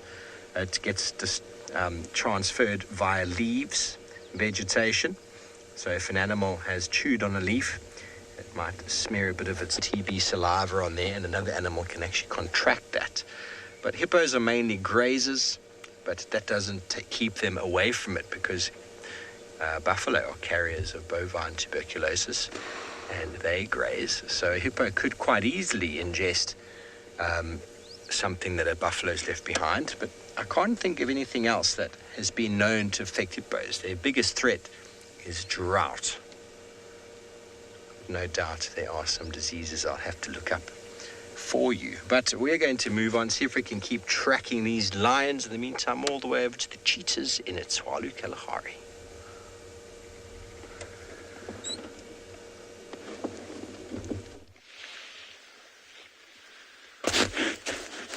So there seems to be a little bit more action here. One cub that was lying further into the bushes got over, stretched, and the mother rolled over, started grooming the one, then the other one started grooming. So this is really good. This is a very, very sure indication that they're going to starting to move off again fairly soon.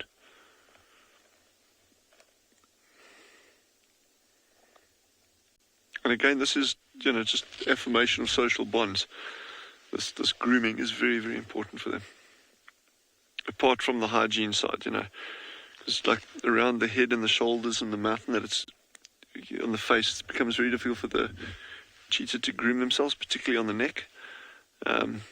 So this kind of mutual grooming or allo grooming is very important for helping with hygiene.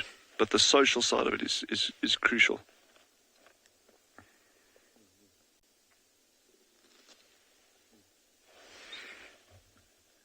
I think Chandra he's just choking her, but he should be okay.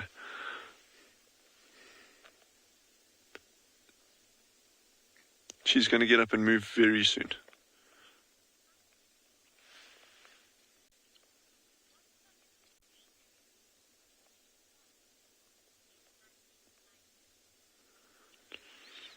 In Baki 9.6, the evolutionary reason for their spots, and I love those kind of questions, because it's, evolution is not a clear-cut thing. There's various processes that drive it. But the key thing for their spots here is very, very likely to be camouflage. That's, again, at first glance, well, of course, they well camouflage the environment. But remember, color patterns are not only about camouflage, it can also be about, and I'm not saying this is the case for cheetah at all. This is almost certainly for camouflage as a predator to be able to get close to prey. But in terms of animal coloration, that's often helping with temperature as well. You can get various kinds of mimicry, which, you know, in other words, they resembling something else that they're not. That could be a butterfly that resembles that's very palatable, that resembles a butterfly that's very toxic, in order to kind of prevent or hope that birds go for it less frequently. Cheetah cubs are a really nice example in terms of the evolutionary background behind the cubs, the small cubs, coat patterns. And the thinking there is that they resemble honey badgers very, very closely, in fact. And, there she's got to get a good stretch. The upward dog maneuver, I think. I have no idea what the yoga move is called, but there you go. So looking like a honey badger can actually, in theory, deter predators as a young cub. Yes, this is great. Look at that light. She is so gonna hunt. So gonna hunt. But like I say, this can take a long time. And as we were doing earlier, we're not going to put pressure on them. We're going to stick at a comfortable distance away from them. They actually tried already once in the presence of a vehicle, which tells me that we kind of doing the distancing thing well. Yeah, we're doing our social distancing with cheetah, giving them time to hunt here. And the cubs are just very relaxed. They know mom's got it covered. They'll follow along shortly.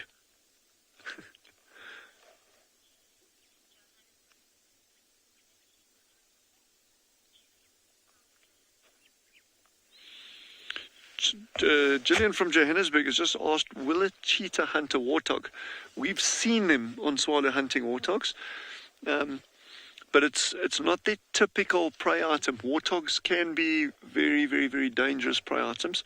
They're strong, they're tough little animals, and of course they've got those tusks which can be razor sharp. Not so much these large ones that you see in a lot of photographs, but the lower tusks are razor sharp, and those are actually the ones that can do a lot of damage on something that tries to catch them. So yes, they have been known to hunt warthog, but it's not a common thing out here.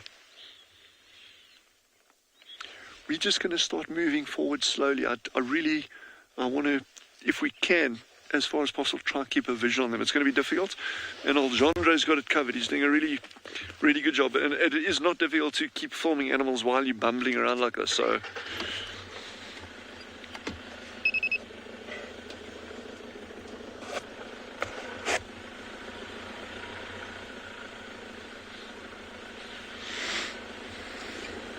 So we're going to go from our cheetah while we're just seeing what they're up with, and we're going to head over to Pinda, who has some more cheetah down there as well.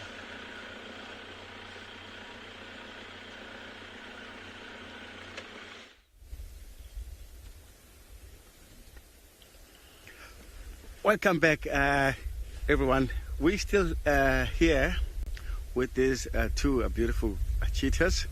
As you can still see them, they're still kind of lazy, but this is actually the time for them to be able to start get up and look for something before gets too dark. Otherwise they'll try early in the morning. So let's see what they're gonna do.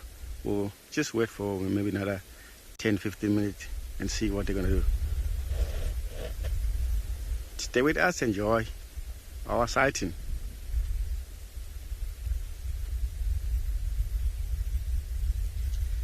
I know when you look at them sitting down like this,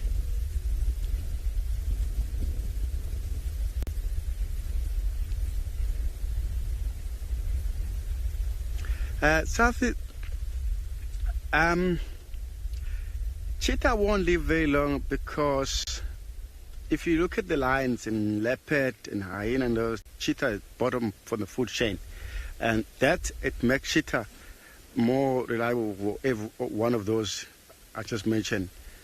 Their life, it's very, very difficult to live into the wild. Leopard can live longer than cheetah.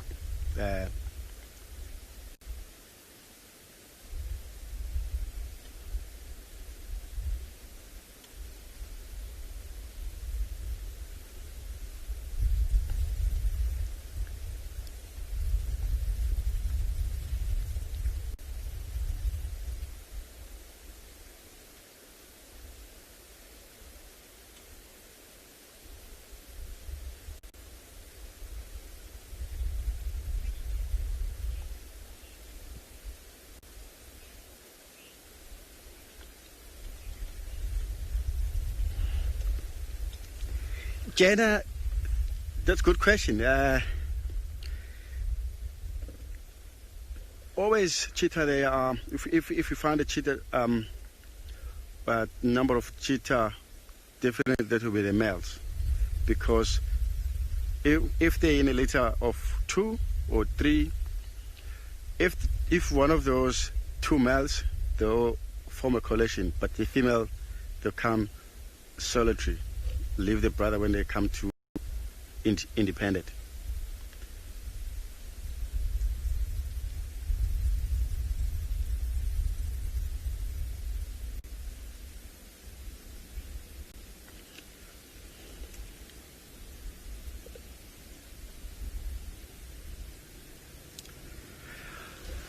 Yeah, looks like these our cheetah at the moment, they're still lying flat, as you can see. Well, let's look at heading to Tswalo. See what they got there.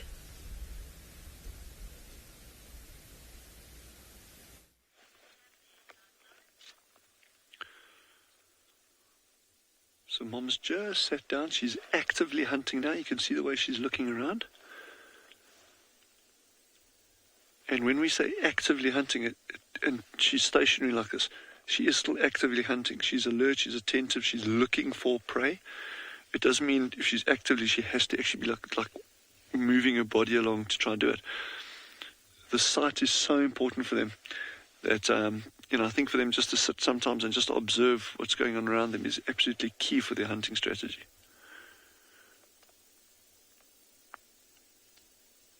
And the cubs are somewhere. Okay, I've got one coming through the bush. You'll see it coming out shortly. And the other one's running towards it. Wait, they're going to run out. Let's see here. Okay, they're trying to run out the back there. Sorry, and Gendro's doing his absolute best shot. There's no, like I say, we're just in a tough position in terms of bush. So but these cubs are starting to play around, chase each other a little bit. And Mom is completely ignoring them.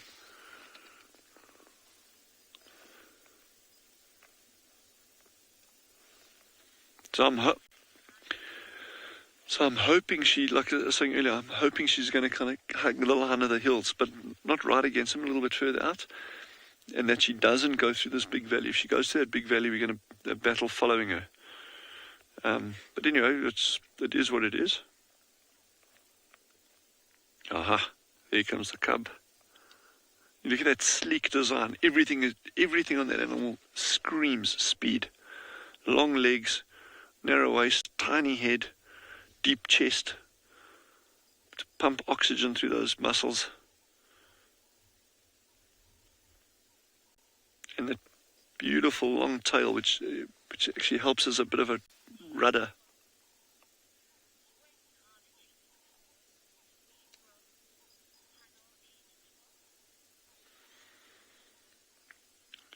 Hannah, I think the question that I heard there, and excuse me if I got it wrong, was when are the cheetah's claws fully grown? Is that correct?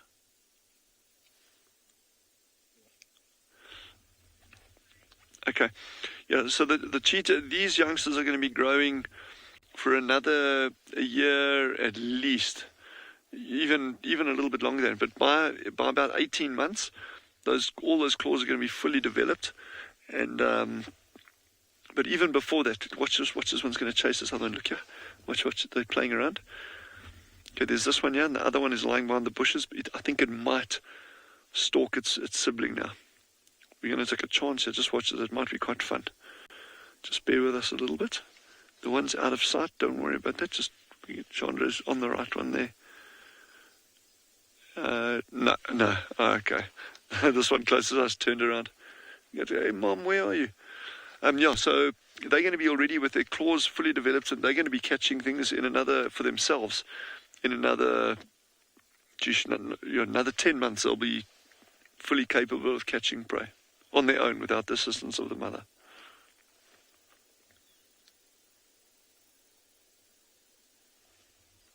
And coming back to that question about the claws being fully developed, is they're able to use their claws now. So the design is there, the shape, the being able to sheath and unsheath, the dew claws, the non-protractile, actually the main claws that they use for running and digging in, those are all there.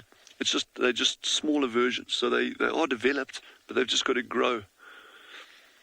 There might still be some fun here with the cubs, because that one there, that Gendre's on, is now watching the other one that's approaching it here, is just sniffing around. And they might actually chase each other a little bit. It'll be, okay, yeah, she's coming through here now. Okay, that one's going to go down. It might stalk its sibling now. Other one's right here at the vehicle. Coming out, watch this, watch this.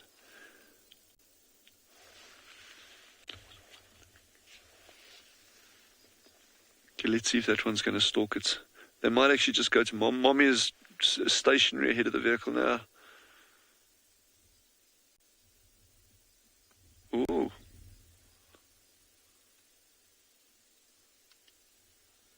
Let's see what's going on there. Okay, there we go. Look at that, look at that. Now she's looking for the others. Hey, where are you guys? I know Mom was here somewhere.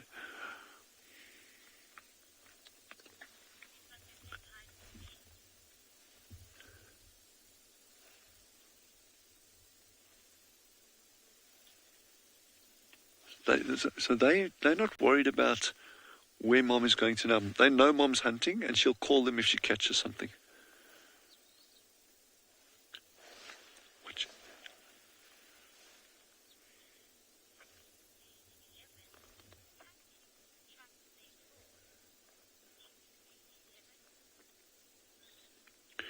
So Tilly, age 11, has just asked, can cheetah retract their claws?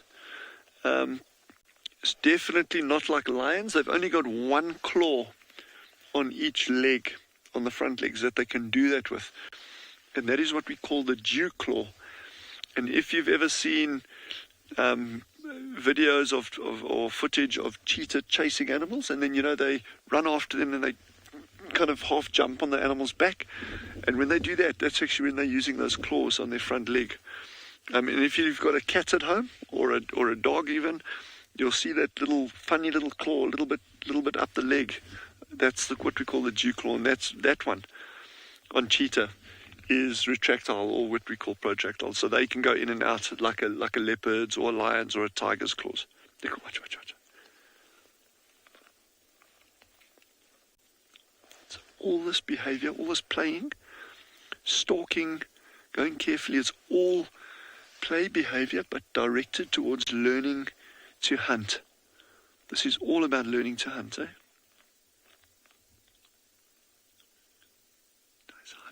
He's hiding. Watch. And he should go for him about now. Come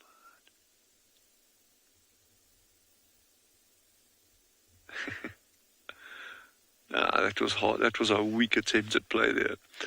But it was a good stalk at least. They just tucked away in the bush. Here they come out now. It's very tempting in this situation to go and try to find the mother, but I really don't want to, and not because there's a danger factor here. Look.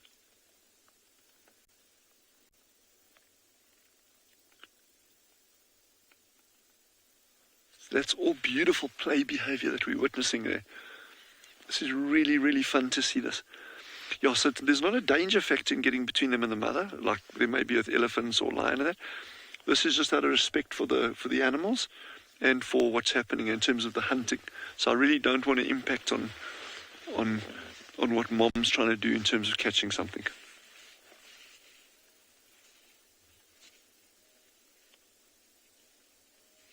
Okay. We're going to start moving forward now and see if we can see where Mom is and what she's up to. This is so cool, eh? Yes.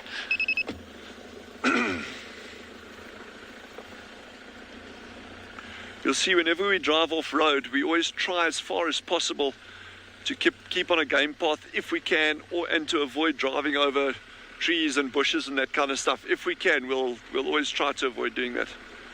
You must always try to be as sensitive as you can if you are going to be driving off-road. It's not always possible, but... Okay, so they've gone up this kind of rising ground over here. I can't see much, so Jeandre's got a nice viewpoint there, so he might just kind of guide us there if he can see anything. Okay, got you, thank you. If you can see a nice gap through here that we can get on, you just let me know. Otherwise we'll just stick on this little path here.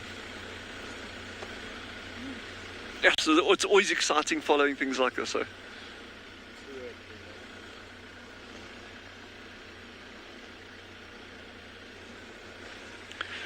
So Paul, cheetah's tactics for hunting is they are stalking and then super fast running predators. So they will actually chase animals down.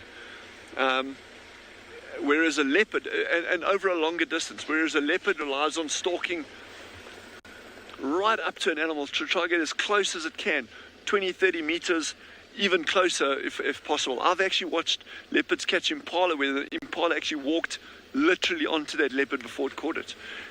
Whereas cheetah will try obviously get as close as they can, but then they start this like slow walk towards the prey, this very low, slow walk, and then that can break into a run. But the key sense for detecting prey is their eyesight. And that's what Mom's doing here. She's just going along slowly, looking out ahead, seeing if she gets anything. If she does, then you'll notice these cubs will stay behind. And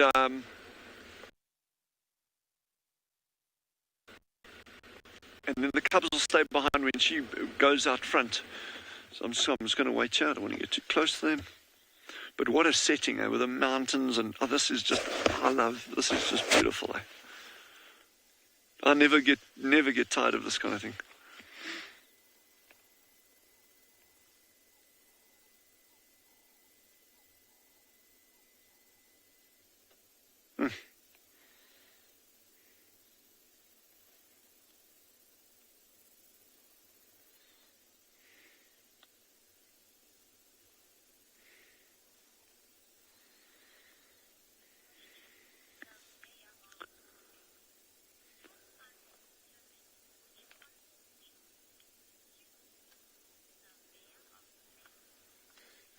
Ray of space. Sorry, all I got there was something about how to determine which predator is the cutest. Is that right? I don't. Has science determined which predator is the cutest? No, I don't think scientists have determined which predator is the cutest. I think that is up to us as individuals to determine that. But Tim, my problem is I think they're all cute. They're all my favorites. They're all cute in their own ways. Even things that people don't think are cute, except tapeworms. I don't think tapeworms are cute.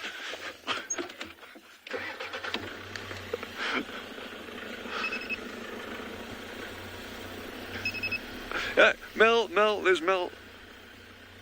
Mel Gibson is still with us. You might notice he's getting some extra teeth there, but yeah, he's on cheetah patrol today.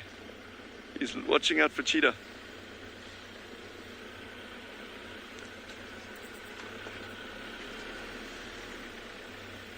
Still moving through there.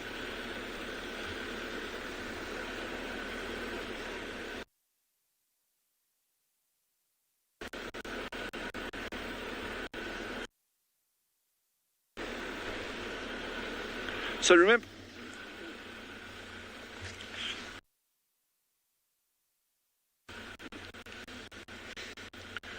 it sounds like Ngola's got something exciting. I have no idea what it is, but head over there and see what it is.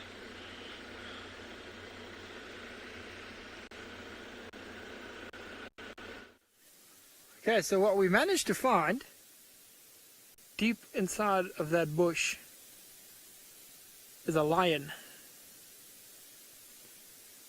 So she is inside of there. I'm not sure what you can see on the image.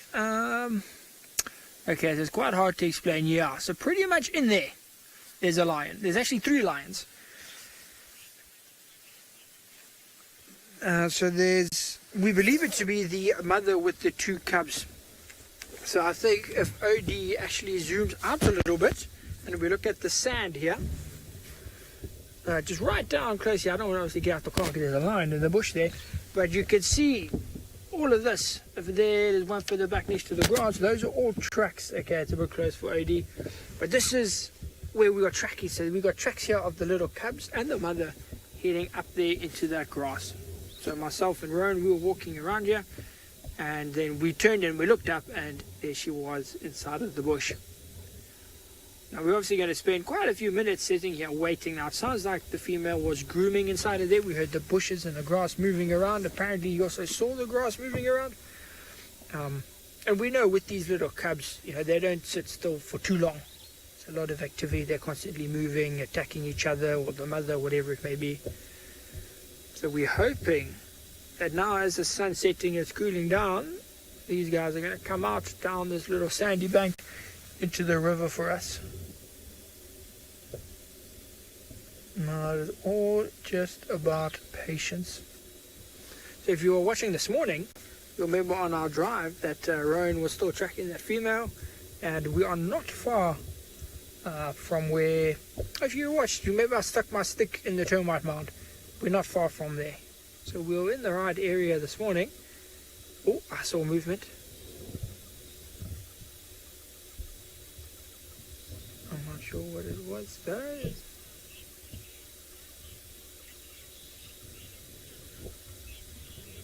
So MGN is asking why don't we throw a cat treat out there to see if they'll come out. So I did ask Rowan to go and just move the bushes, MGN, but he wasn't keen on that, unfortunately. And I'm all out of cat treats. And I think if I had to go in there, you would definitely see them come out if I... There we go. Coyote says you can see a little bit of movement. There you can see, did you see that? There was a pale, probably a paw that just flicked out there in the green grass. So that is the paw of, it looked fairly large, so I'd say that is probably the female.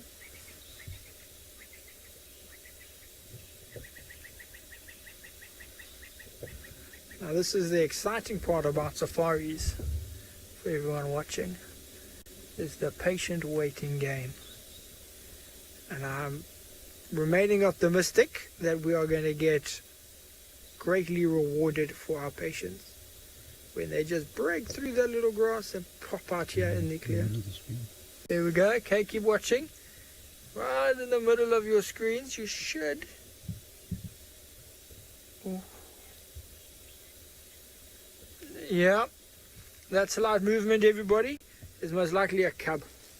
That is a lion cub. And now, if, you know, you just think about it, you know, we were chatting the other day, saying, you know, lions, even though they apex, top predator, king of the bush, everything like that, you know, 80% of lion cubs do not survive to 2 years old. And they rely a lot on their camouflage and their ability to hide and keep still, especially when the mother's away hunting. And you could see in an area like this, now that he's zoomed out, you can see, how thick it is here. There's this one pathway that leads up there, but it's very, very, very thick.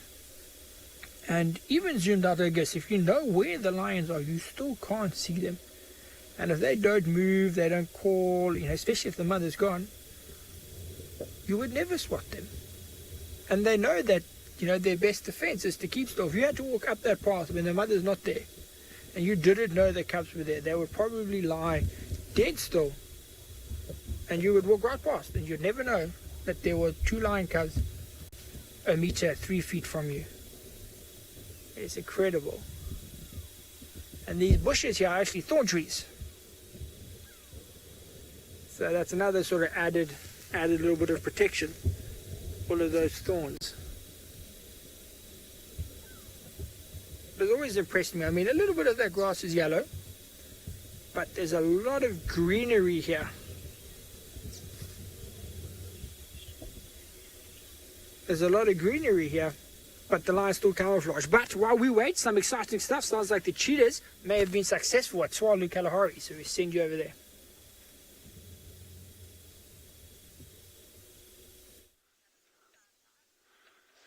Okay, so the mother just caught a hare, a scrubby. It was so fast, we didn't even see it through the thickets. We just saw them start running, dust kicking up amongst the trees, circle around. She's actually caught a little hare.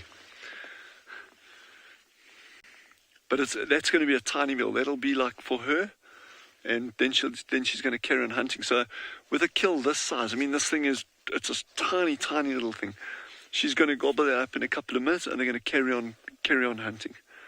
And this is the thing. This is a really nice example of cheetah. It's like, you assume, oh, well, they're looking for larger antelope. Well, they'll go for pretty much anything that they can catch. Like I said, it was so fast, we didn't even see the action. We just saw a quick movement as she started running forward, and then just dust. Just those cubs wanted it. They're like, hey, Mom, what about dishing some of that out for us?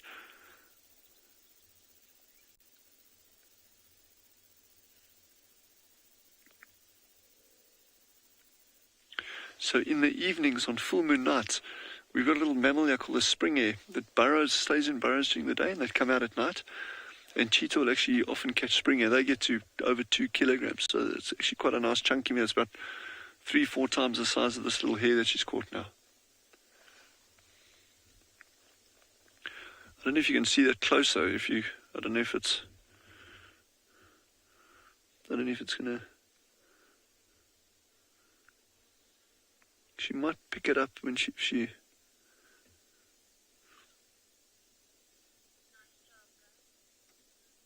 There you can just see bits and pieces of it.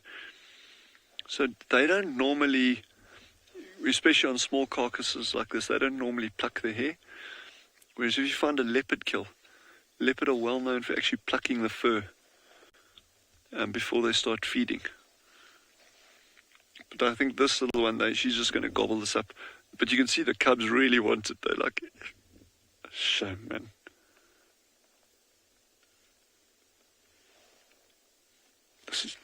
That was so lucky. That's the challenge with cheetah kills. It's just, it happens so fast and it's over a distance. It's not like a lion kill that is like within a relatively small area normally. Not always. I mean, I've seen lions chase things for quite a way. But normally in a small area, as are leopard kills. Whereas cheetah, you can be lucky sometimes and get them, but normally it's a bit of a run, and then they sprint off into the distance. So.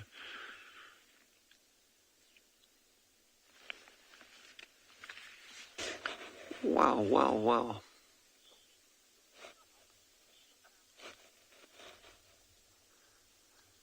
The Shelley has just asked, how often will cheetah hunt? And the same with any predator, really. It depends on what food availability there is, how frequent, and what size it is that they're catching. In other words, let's say, hypothetically, that this cheetah is only catching hares this size, for whatever the reason. Okay, it's only catching.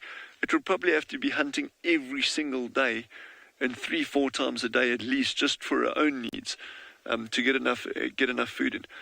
But if they catch a kudu calf like she did last week, well, then she would be okay. She wouldn't have to hunt again for another 3 or 4 days. So it really depends on what they're eating. The average length of time here is between hunts is about 3 to 4 days anyway. But then she's catching springbuck, impala, young antelope like kudu, that kind of thing. So those cubs are like bleak, eh? But she, like this, she won't pass up an opportunity. Although it's a small meal, it's a meal at least. So she won't pass up that opportunity. So she's not thinking in terms of, oh, well, I'm not going to catch that hare. I need to catch something bigger for my cubs as well. There's an opportunity, she'll go for it, and she'll take whatever she can get there. You're probably going to find when she gets up and moves, the cubs are going to go then like pick up whatever's left. So it might be quite fun to watch what happens here.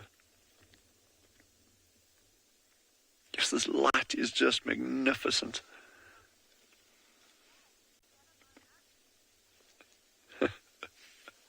Yeah, well, Willie just made a comment, Mom, what about us? No, yeah, that's exactly what's happening here. Especially this youngster. You can see it keeps on circling around and around and coming back.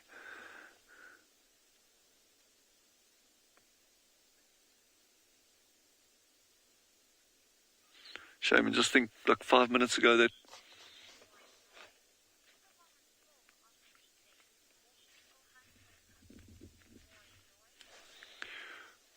Moinoi, that's a great question, because there's different levels to answer it. And the question there is, if mom is full, will she still hunt for the cubs?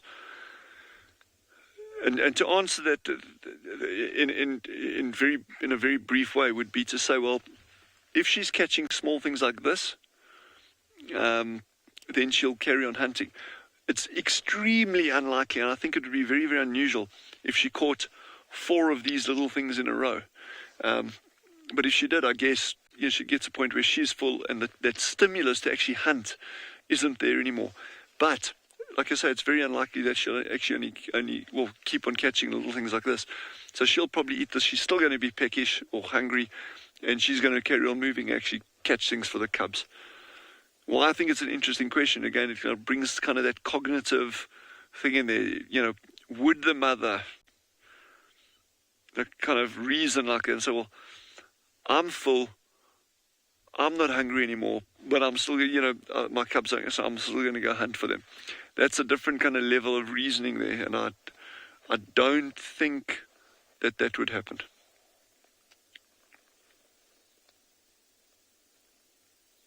Because the stimulus to actually hunt, to go hunting, in other words, is hunger. So in a lion that's absolutely full, stuffed to the brim, his belly's round, he's got no incentive to actually get up and go look for something to hunt. If something comes to them by chance, doesn't know the lions are there, and I've seen lots of kills like that, they'll catch it, absolutely. But to physically move off and go hunting, they won't do it unless they're hungry. So the hunger is the stimulus.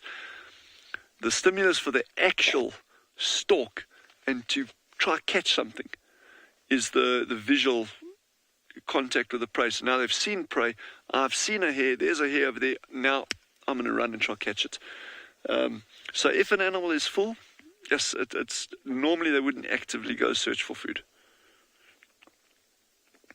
That cub can't wait to get its mouth on what's left of that hare. And to think 5 minutes ago that bunny was minding its own business, hopping around, just relaxing, delivering Easter eggs.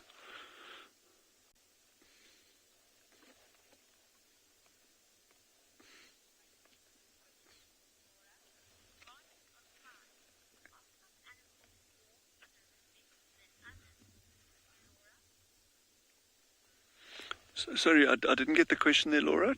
Regardless of size, are animals more?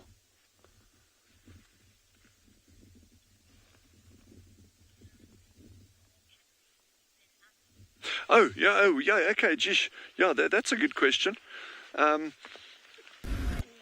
Not really, in terms of what predators are feeding on, I would doubt. The question is there a difference in the calorie value regardless of size of what these animals are eating? And I would imagine in terms of energy value, there should be very little difference with these kind of mammals. Obviously, the larger the prey, the more calories they're going to be able to ingest in a sitting. But if you look at things like herbivores, and even insectivores, not all insects have the same calorific value. And Wendy Panania, our pangolin researcher, said the other day she's doing a PhD on aardvark. It's on pangolins, definitely. And she reminded me about that. But in terms of her work, when they're doing samples of insects that the pangolins have been eating, not all of those things have got the same calorific value. And if you look at herbivores, not all plants have got the same calorific value. So, but in terms of what these guys are eating, these mammal packages, it's really good high calorie value. Nice question. Good question. You see, Mom is now sitting there interested in what's left of this bunny, and she's still super keen on the lookout. But she's now going to wait for them a little bit because they're interested in what's left there. But you see how fast she ate that up. She gobbled that up. I mean, that was 5 minutes. That was a tiny, tiny, tiny pro item for a cheetah. if they, well, now she's gone to lie down. She's like, yeah, I've done my job. Now it's your turn. It's like, if they do move off eventually, and if we're still around you with light and that, I'll go over there and we can actually see if there's anything left of it. But we won't do that until they've actually moved away.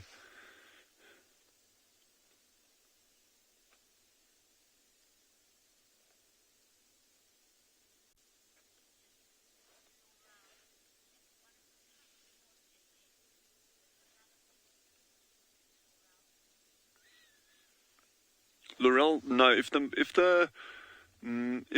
one of the cubs caught that hare, the mother would leave it, and they would feed on it. And I think that there'd be a lot more squabbling there, because you'd probably find, because the cubs know they're not going to interfere with mom. If she's got a small meal like that, and you could see they respected it, like, okay, we're interested, but we're not going to. But I think if one of the cubs caught it, the other cub would probably come up, and there would be like a bit of squabbling over it then.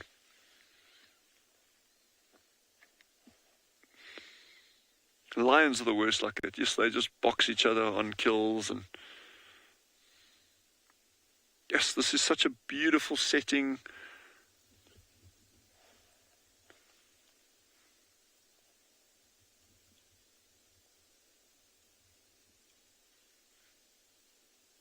Wow. We're very lucky to see this.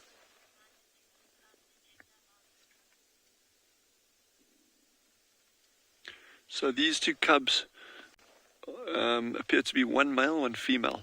It's, you don't always, there's not always a 50-50 mix.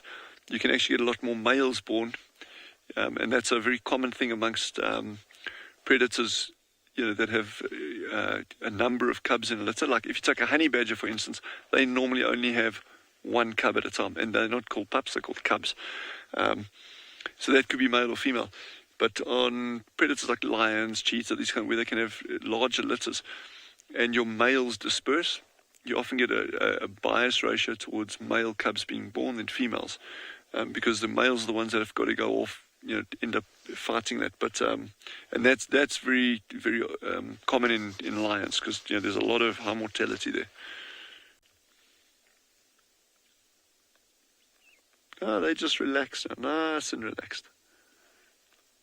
But they'll go hunting again soon. It won't be long, and they'll move off. That was like her snack. That was her exercise snack. I'm seeing something up on the mountain there. I just want to see what it is.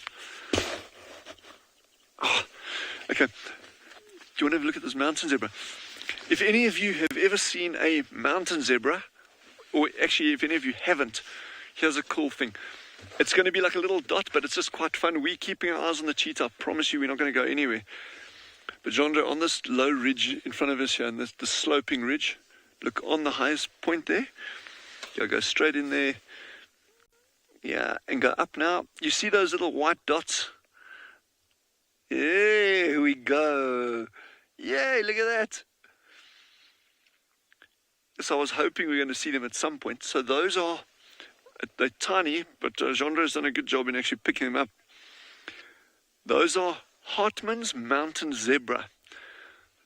So that may be, and I'm guessing for many of you, may be a new species. So that's really, really good to see those.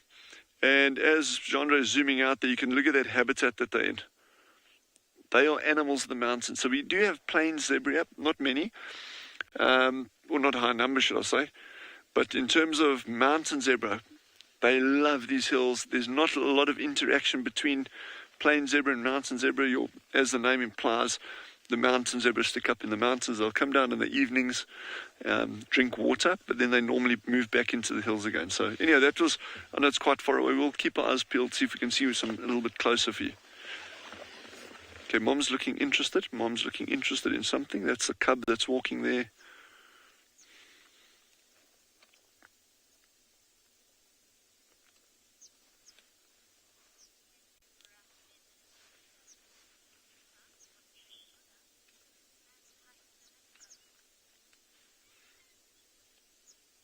So we're just going to sit patiently here, nice and quietly.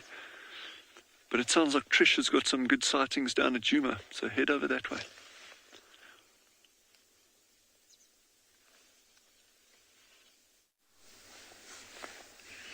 Yes, we came to the hyena den at the beginning of drive, and it was not active. Ruben was not even around. But now, everyone's home. And we're settling in for dinner before Mum puts us to bed.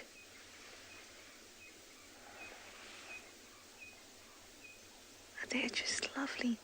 And I've always wanted to show you the way they feed and how they don't feed in a typical way, where one dominates over the other, where one suckles between Mum's back legs and one suckles against her belly. I've seen them do it a couple times, but not as often as I would expect.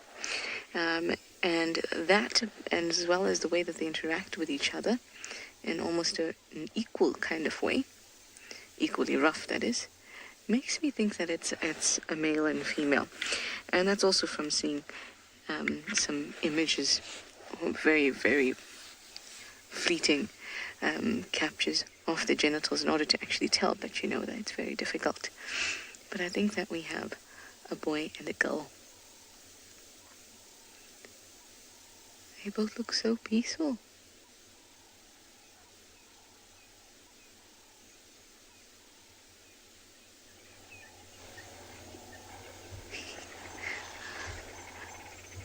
I could hear voices nearby, and obviously Ruben did too. And then when she was satisfied, that it's just human voices. I saw her do a bit of a tuck and close eyes again. Oh, look at this.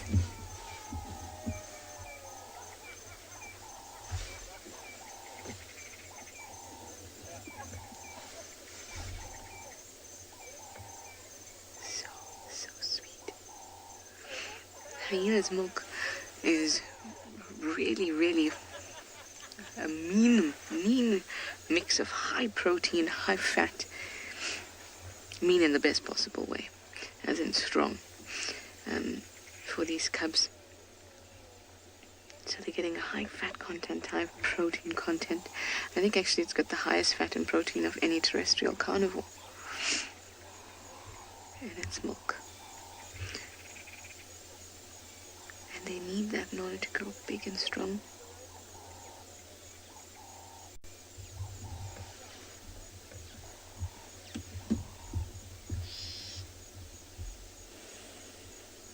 No fighting, no squealing, everyone's very satisfied.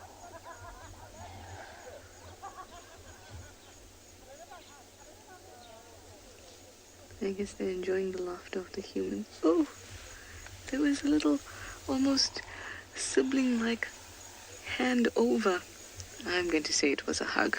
It was most likely a slip of the hand. But it looked very sweet.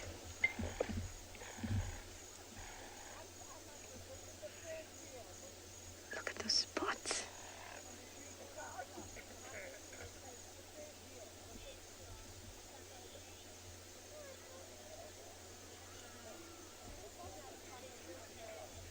Sammy Jane, you say cubby feeties? Nothing like some cubby feeties. These paws are ridiculous on cubs. They just are gorgeous. I saw a track of Tandi's cub yesterday, and I just was in awe. It was just so tidy and just beautiful. There's other hyenas around, I can hear them.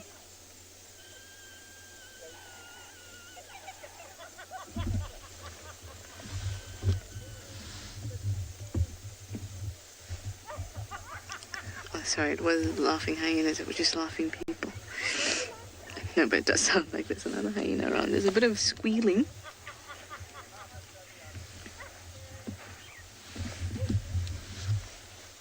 In the background, and there's a really high-pitched one that's coming from one of the cubs, but you won't be able to hear it just yet. It's quite interesting that she's starting to sit away from the den entrance. Well, I suppose after a while sitting in the same position must irritate her. And with her moving away from the mound, it means that the cubs will start to venture away from the mound too.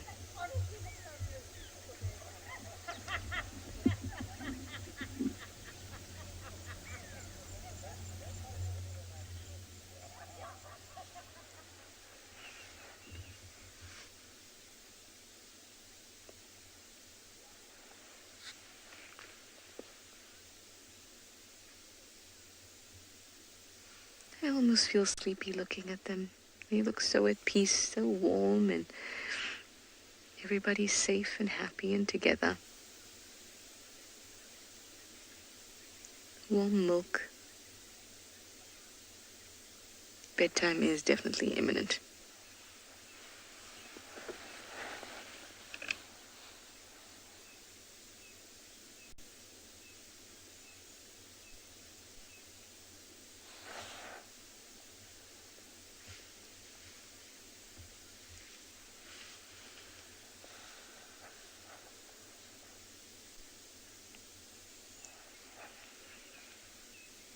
Now you say these cubbies are put to bed?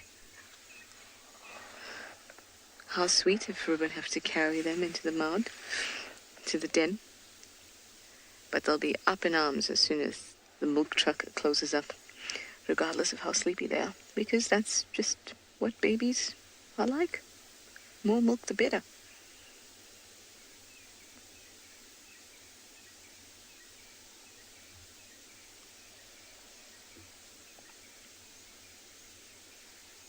With the lions, you still see the older cubs trying to suckle, and they're like a year old almost, or already a year old. They should not be suckling, but that milk must be so good. All mom's milk.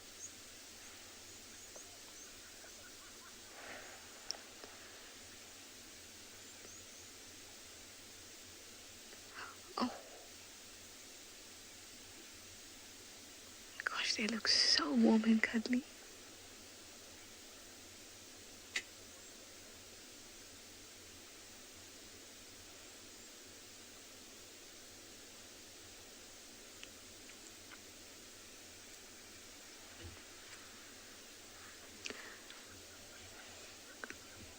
They're very, very cute and starting to get just a little spotty, which is adorable.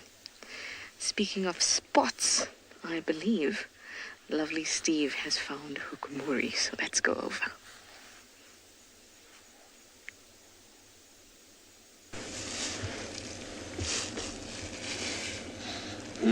Well done, Londeka. You could tell it was Hukumuri just from what we showed you. Welcome back, everybody.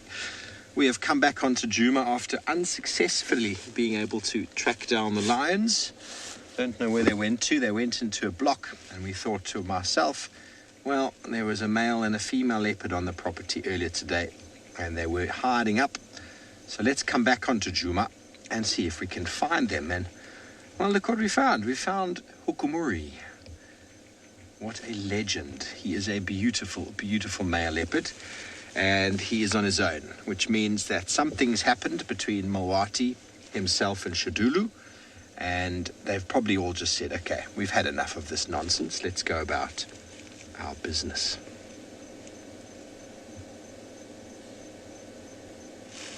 Good thing, looking at him, no seemingly obvious injuries. He has been through the wars, this gentleman. You'll tell that his right eye is completely covering over, becoming very opaque. He nearly lost it in a battle, we think, with Hosanna, my favorite leopard of all time. And then he had a huge hole behind his left ear that we don't know what happened. The speculation is he got attacked by a lion.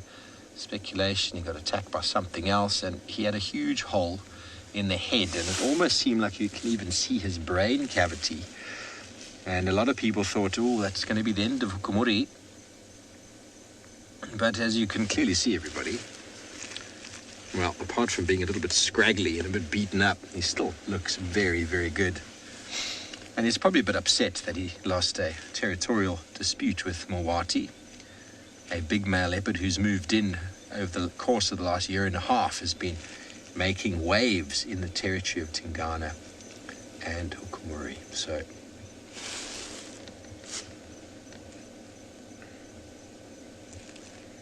very blessed. Now, those of you who might look at this leopard immediately think, how do you know it's a male? You just look at the size of the neck. Oh, marveling about how handsome he is. He is a magnificent specimen. Look how thick his neck is. and you can see that he's got, the neck goes just under the chin, and that sort of dewlap there. It's not an enormous dewlap. Tingana's got a major, what's that? Speaks? BK says it looks like he's got an injury on his throat there. Let's have a look. Yeah, there's a bit of a wound underneath on that dewlap. Can you get any more in there? Beaks, there we go. Ooh, yeah. Oh, it's just a flesh wound.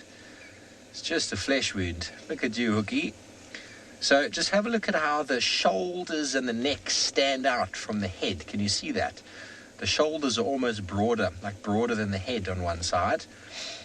Now, a female is very elegant, very dainty neck.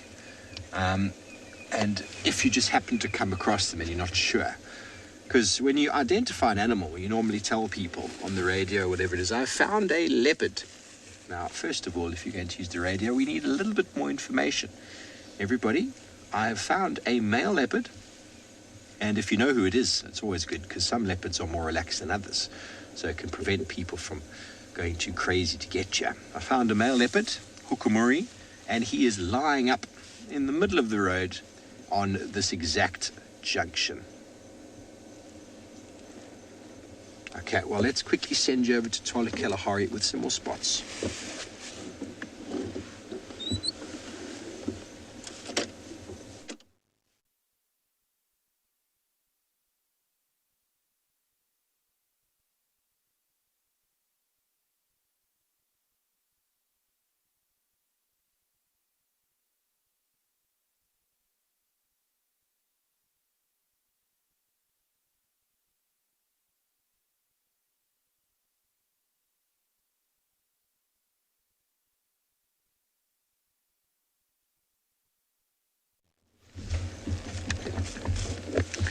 Welcome back, everyone. Unfortunately, there's some technical issues going on the other side.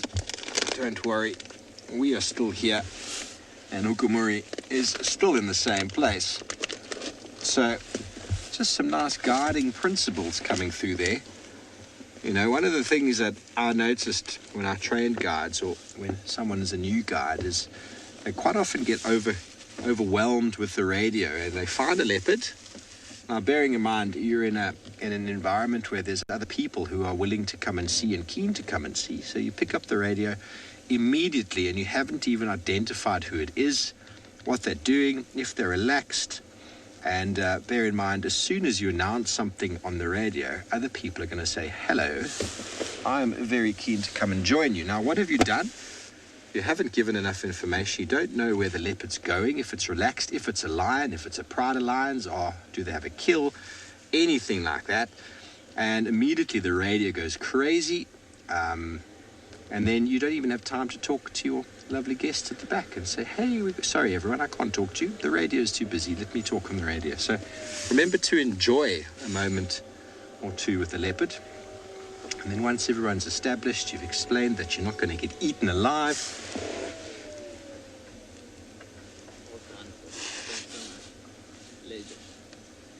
So everybody, please, if you have the time and the inclination, please feel free to go to the link below and show your support.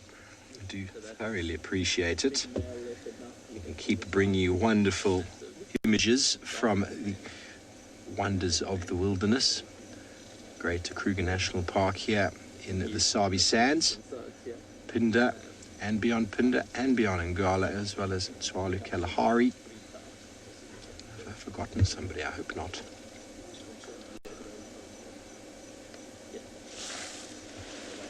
Okay, so we do have another vehicle that's joined us now.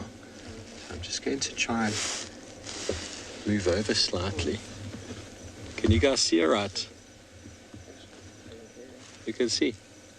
Oh, cool. They're good. They got a good spot.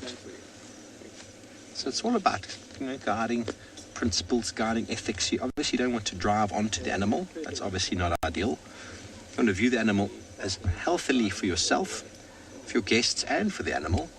Bear in mind, everyone, if you are a guide, I know I'm talking about this on and on, but if you're a guide and you've seen 1,000 leopards or 1,000 lions, and you've got guests that are straight out of wherever they come from, and they've only ever seen these things on TV, and they know, ooh, the big five is dangerous, people are afraid of these animals. So you've got to bear in mind that someone might be a little bit scared to get too close to a cat.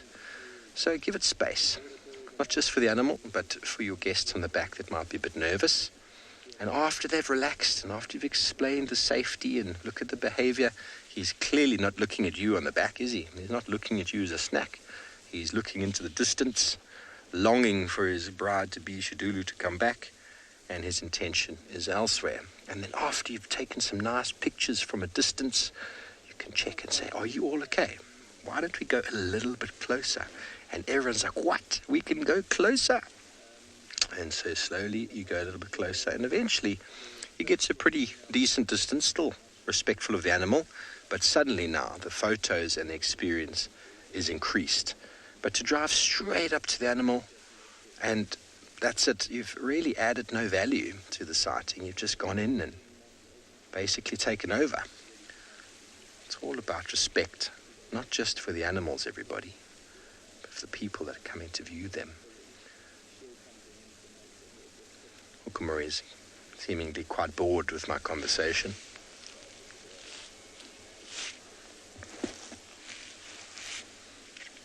Kieran, it's hard for me to say. I mean, that little nick on his neck looks like either a bite mark or a claw caught him. But it also might be a residual mark from something when he killed something, a horn of something, I don't know. I didn't actually see him mating when he was with Shaduli. She tried to mate with him a couple of times, and he refused. He was more interested in chasing Mulwati. But if the males had interacted, there would be a lot more than just a little nick under the neck. I can assure you that. Oh, there we go. This is hard work. It's hard work, Hukumuri. So you can see why we spend a lot of time tracking on the roads, because this is what the cats do. They walk on the roads, and they also... Oh, there we go. Okay, so I'm going to count to 10, and he's going to get up. Oh, no. How about 3? Oh, he's injured. He's got an injured foot, everybody.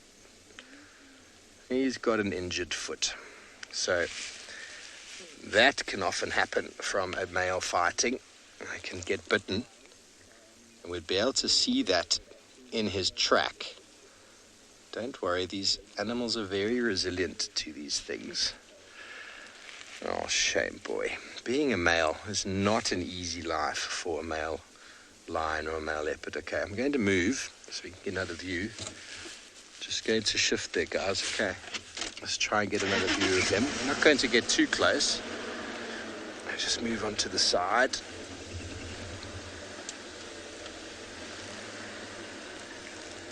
Shame. So he's walked here. It is sad. Don't worry. It's not a Hukumuri. It's a male leopard. He's doing what he does. Let me go through here, Beak, so we'll come around that little edge. Sorry, everyone. We don't want to go too close to him, so we rather pick the path of least resistance, and that's around this bush. Oopsie. He loves this little area. This is an area we always come and check. So when we came back on, we came and had a look. Found some wild dog tracks from this morning. And then there he was. Not going to be able to get too far with that foot. And looking at it, it doesn't look like it's too swollen yet.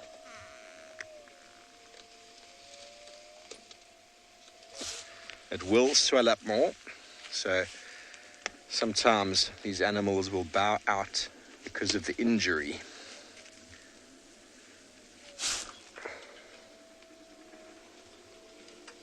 He wouldn't have been able to follow her anymore if he got that injury, and he also wouldn't have been able to posture himself with it's the other foot, Beaks. It's that foot there that he's leaning on. Yeah, his right front foot. But everybody, don't fret too much, because we've seen the Avoca male, dark mane, recover from an enormously badly broken foot. And he seemed to just come out of that all right. He's got a bit of a limp now, but being a male lion, being a male leopard doesn't really lead to a very long lifespan because they are very physical.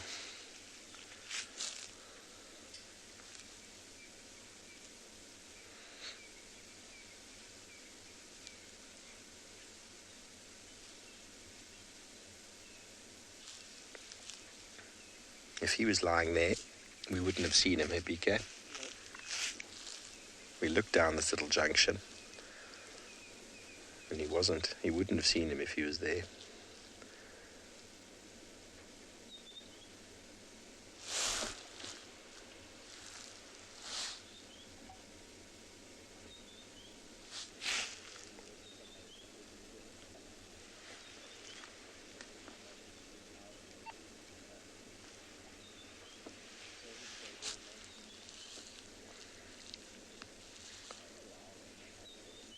So it must have happened on Juma last night, his injury, because Lorimer, he is holding his head up high. He will always. Do you remember everyone, 2 years ago, Tingana went through some illness. We're still not quite sure what it was. He had a big limp and his ear went all floppy and he lost huge amounts of territory, but he still maintained his sawing. But he didn't manage to get very far. But he managed to come out of that all right. His son, Osana, provided lots of food for him, as did Tandi, and he got through it. Kumari's a lot younger than him, but he was looking very aged the other day when Mwati was interacting with him. And I think that whatever's incurred between them happened last night on our property, because I tracked 2 male leopards now coming back from Simbambili with Shadulu's track, and you would have seen that limp. I've shown it before many times to the viewers when you track to Darkmane, the big male lion. You can see the way he puts his foot down. Picture your hand right now. Take your hand and stick it in front of your face, and take your hand and put that on the floor. Imagine the track. Now take your hand and only put the tips of your fingers down. That's essentially the change in the track that you'd see. Although a leopard's track entirely is actually just the tips of their fingers modified. So you can actually see it in the foot. So we'll come in the morning and have a look, and I'll try and show you. But in the meantime, Trish is out of the den, and it seems like they're being very playful.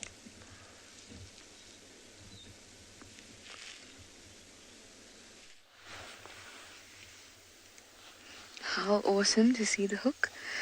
I would love to see him before my stint is over. Really, really would. He's an awesome leopard. He seems to be so strong and so gentle at the same time. Now these two have almost finished feeding. Having a bit of a rough and tumble. And then I think they're going to turn in.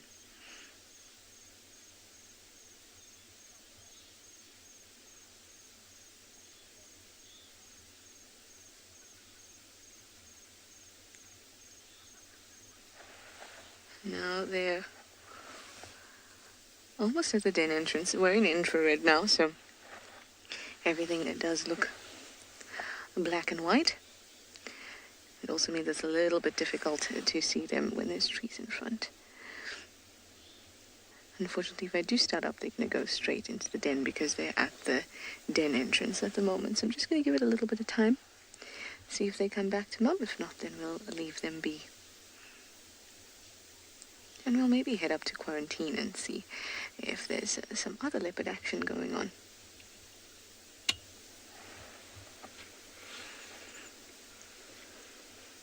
Here is exhausted Ribbon.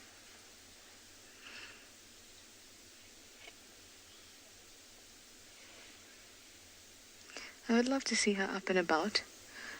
I feel like we've seen her lying down quite a bit. I hope that she's actually okay and she doesn't have any sort of injury, but I'm sure that she is, because she's still nursing perfectly.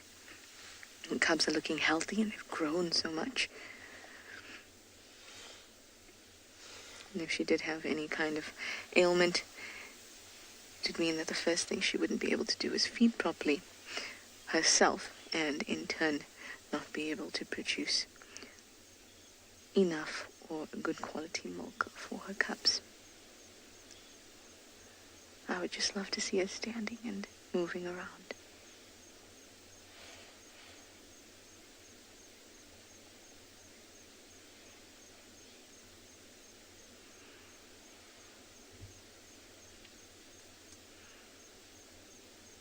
One little one has retreated.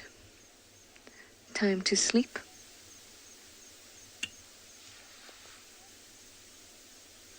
Noriko, you say Ribbon seems like a great mum. I think that she is. She's been so good and so caring with these cubs. Not that she hasn't in the past. But raising cubs successfully is a very difficult job out in the wild, not just for hyenas, but for all animals. Raising young is difficult, and I think that they always do their best.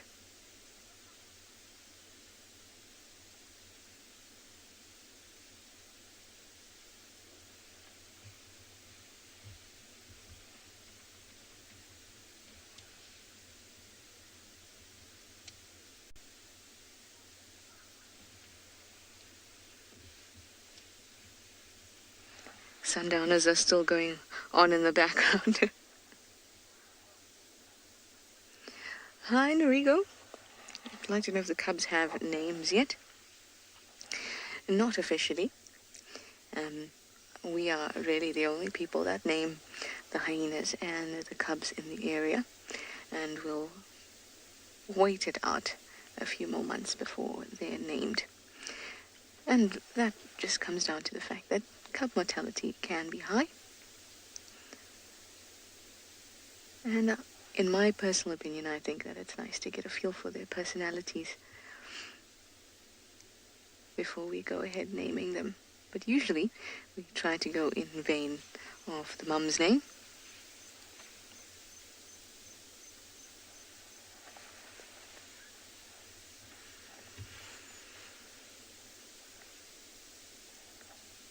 And I'm sure that when we do finally name them, you guys will have a say too.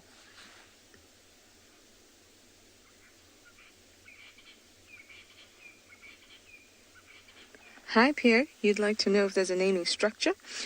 Well, it's basically what I was saying to you before, is that there's a bit of a theme. The last set of cubs, Pretties and Junes, and as well as Ribbons, the last set, they were named after the languages, African languages, Southern African languages, and that didn't go in the usual naming structure, which was usually the mother and then a kind of in the same theme, so like corky, since we thought like bottle cork or wine cork, we named her little one Plonk.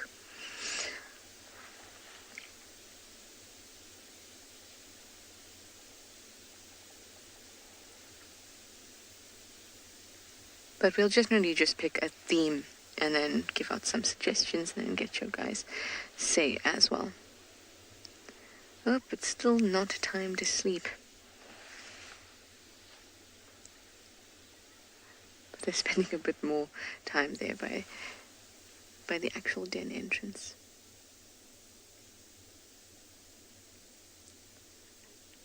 At least it's really easy to see them in IR because they're these gorgeous little black balls of fluff.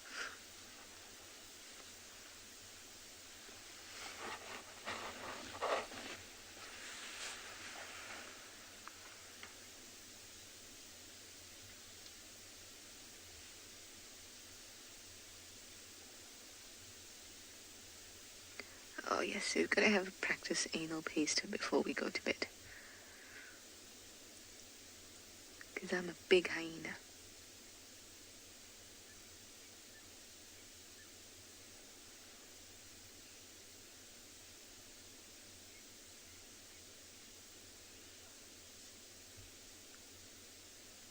That is just a perfectly positioned common spike thorn there.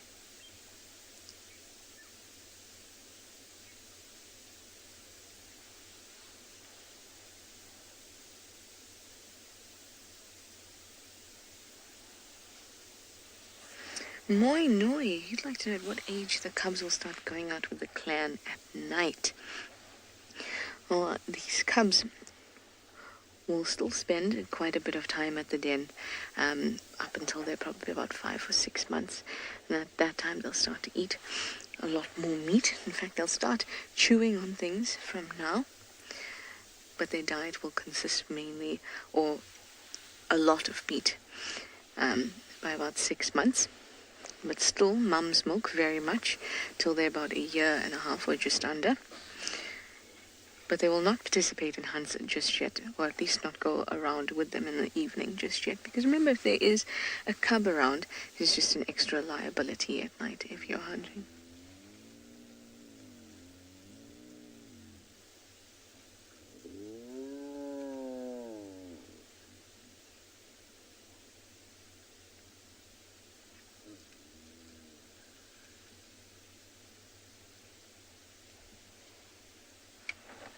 Sounds from Rupert there.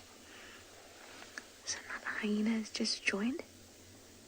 Anal pasting as well.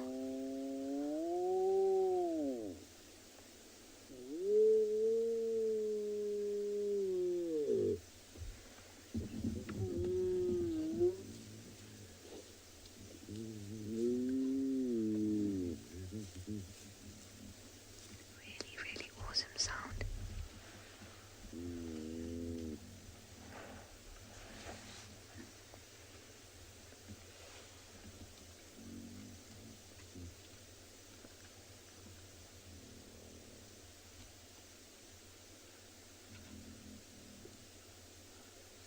Gorgeous.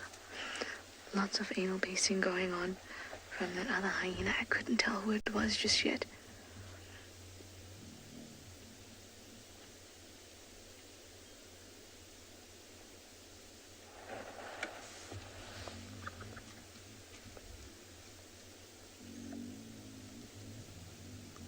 I'm just going to be quiet so we can listen to the sounds that they're making.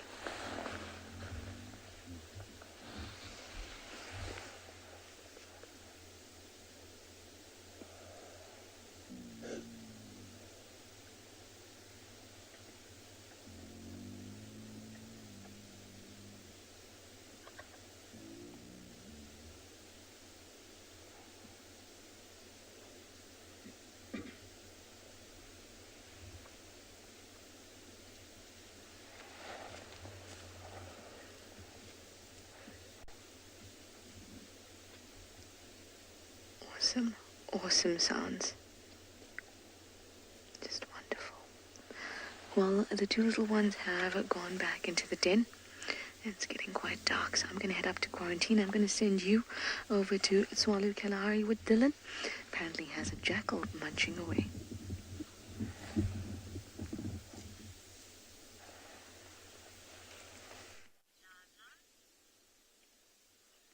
So we've just come across this old gemsbuck carcass. I have no idea what happened to it. But there's these two jackal. But on a more exciting note, and we really apologize, we lost our comms there for a while. But those cheetah caught a springbuck lamb. So we didn't see the actual kill again. But they ran off, lots of dust and that kicking up, and they actually caught a springbuck lamb. So because it's in such a bad signal area, we've left that area now. But anyway, that was quite exciting. But yeah, so here's a black-backed jackal feeding on this gemsbuck. And I have no idea. Gemsbuck bulls, remember we were chatting the other day. Some of you may recall we were talking about the design of the horns and how they use them a lot for fighting.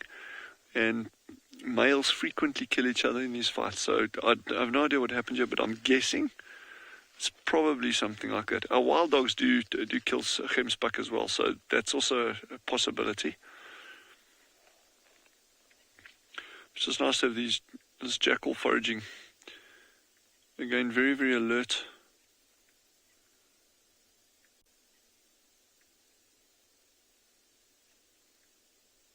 It must be, I think there's something else around as well, because he keeps looking there. Eats a little bit and he's like watching. Sure, that thing's got quite a ripe odor to it. Sure. Oh, they are beautiful animals. I mean, look at those colours and those patterns. I know I think it might have been Tristan or someone, I'm not sure, they were talking about the coat patterns on jackal and how well camouflaged they are. And they certainly are. Yeah.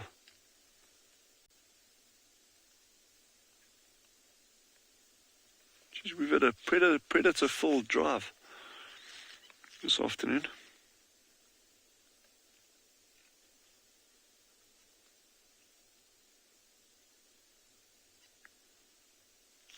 So it's interesting that he's not turning around at all.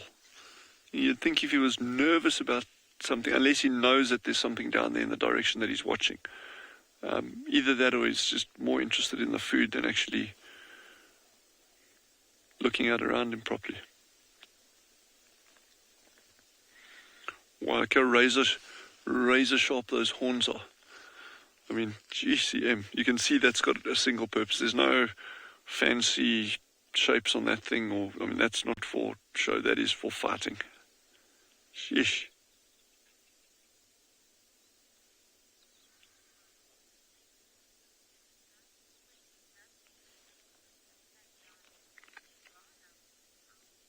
Ooh, wow, that's awesome. Our colleagues at Ngala have got an owl. So head over and have a look at that, and we'll stick with the jackals.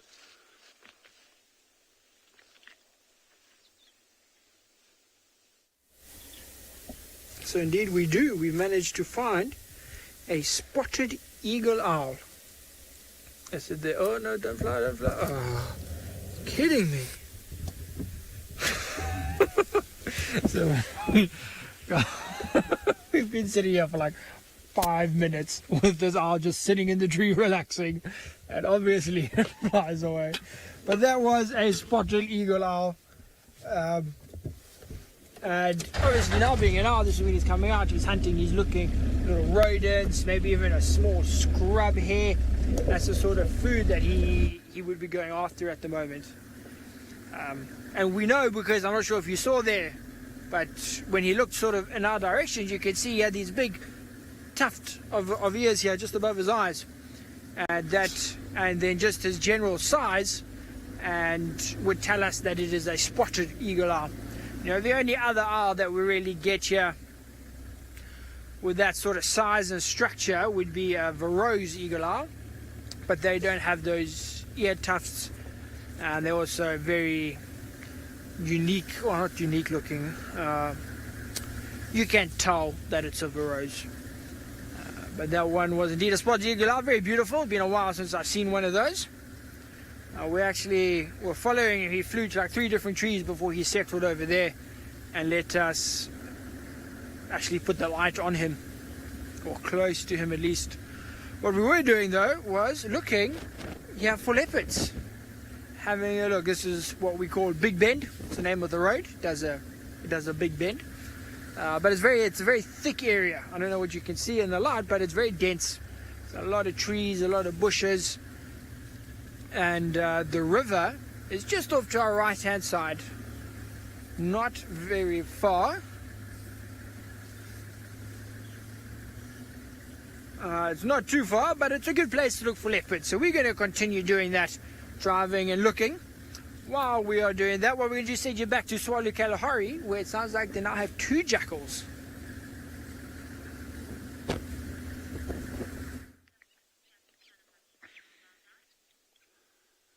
So the second jackal has just arrived, the one that Chandra has in frame now. I don't know if these two are related. They are cooperative breeders, so you'll get a dominant pair within a territory, and they're youngsters. But when this jackal started approaching, the other one immediately started flicking its tail in agitation. They flick it fast from side to side, ears back, and started snarling.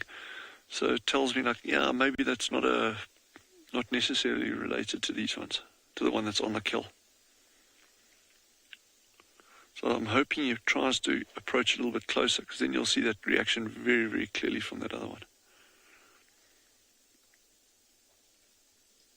But again, you can see how well this works in terms of kind of keeping their distance.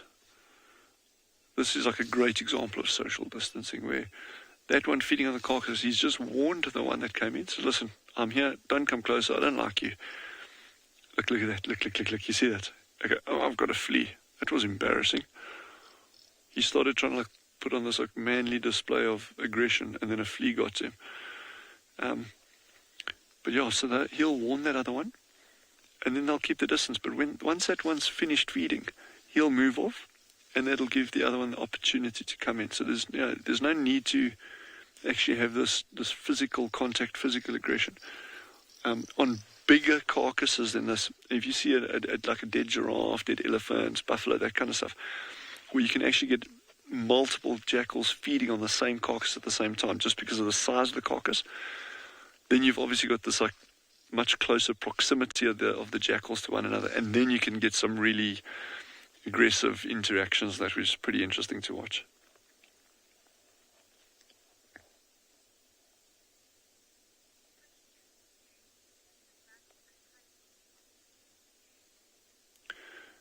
Jerry, a jackal is a type of fox. It's a canid. Foxes are also canids. We've only got one true fox, like real fox, in South Africa. And that's what we call a Cape fox, or it's also known as a silver fox. And that's a small little guy. It's like a third of the size of these jackals. Adorable little animals. If we're very, very, very lucky, we may even get to see one over the coming weeks.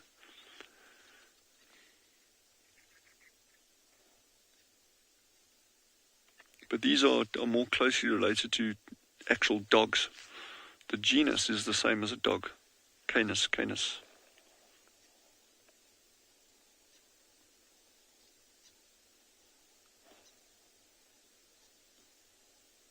Oh, just tugging away nicely there.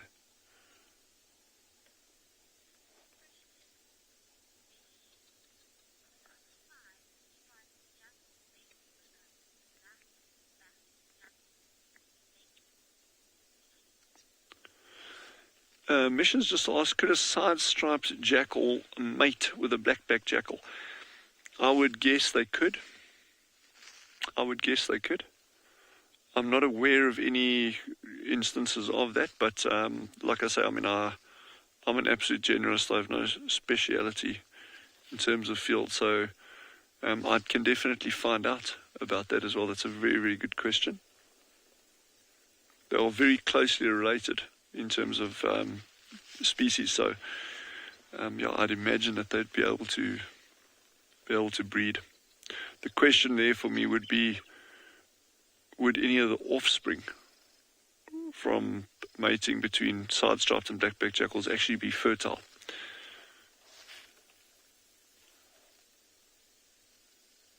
And those of you who were with us an hour or so earlier when we saw those mountain zebra high up on the mountain, there are records of mountain zebra breeding with Burchell zebra.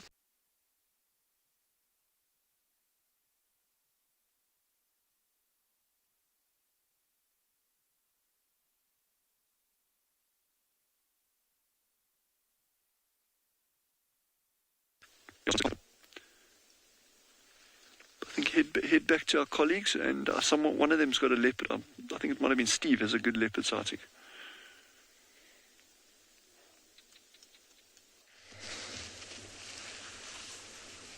Yes, well, we do indeed have a leopard. We have Hukumuri, the male leopard from the west. I love it, how I say that, Hukumuri.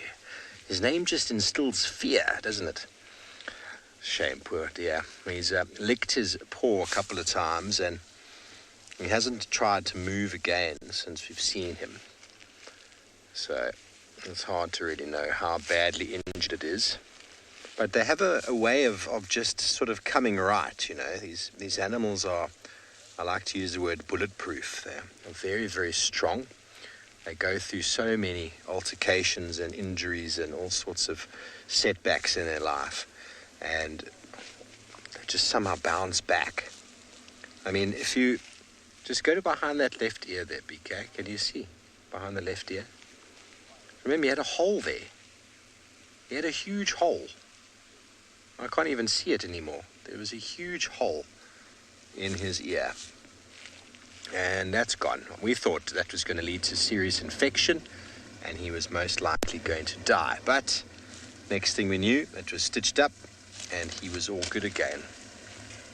You might hear a vehicle approaching. We just got another vehicle coming into the sighting. Everybody wants to see Hukumuri, of course. Why wouldn't you? I don't know I can't remember everybody. Was it the right ear or the left ear that he had that injury on? Somehow think it was the left. Hard to say. He thinks I'm being very boring right now.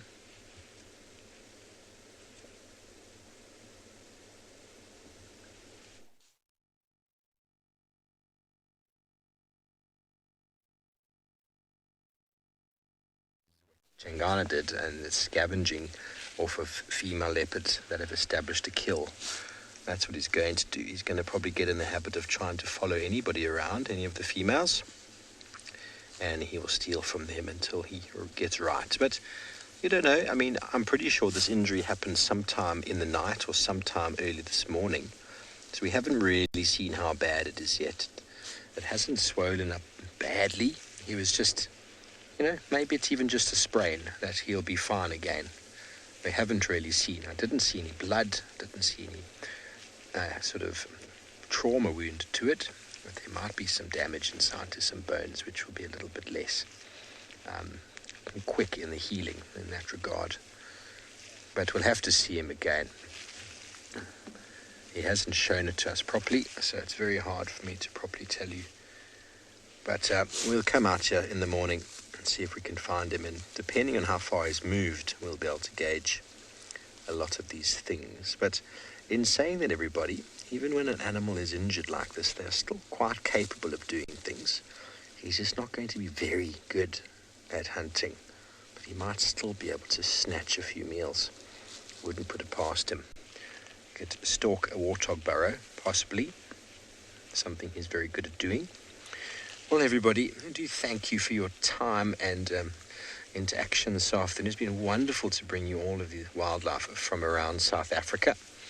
BK and I have thoroughly enjoyed ourselves, and we were very happy and excited to find Hukumuri right at the end of the show. So from all of our wonderful venues, and wonderful guides and cam-ups, our final control coming to you from Johannesburg. We thank you for all your questions, all your comments, for your time, and we'll see you tomorrow bright and early for the sunrise safari. Until then, have a beautiful evening further. We'll see you tomorrow. Good night and goodbye.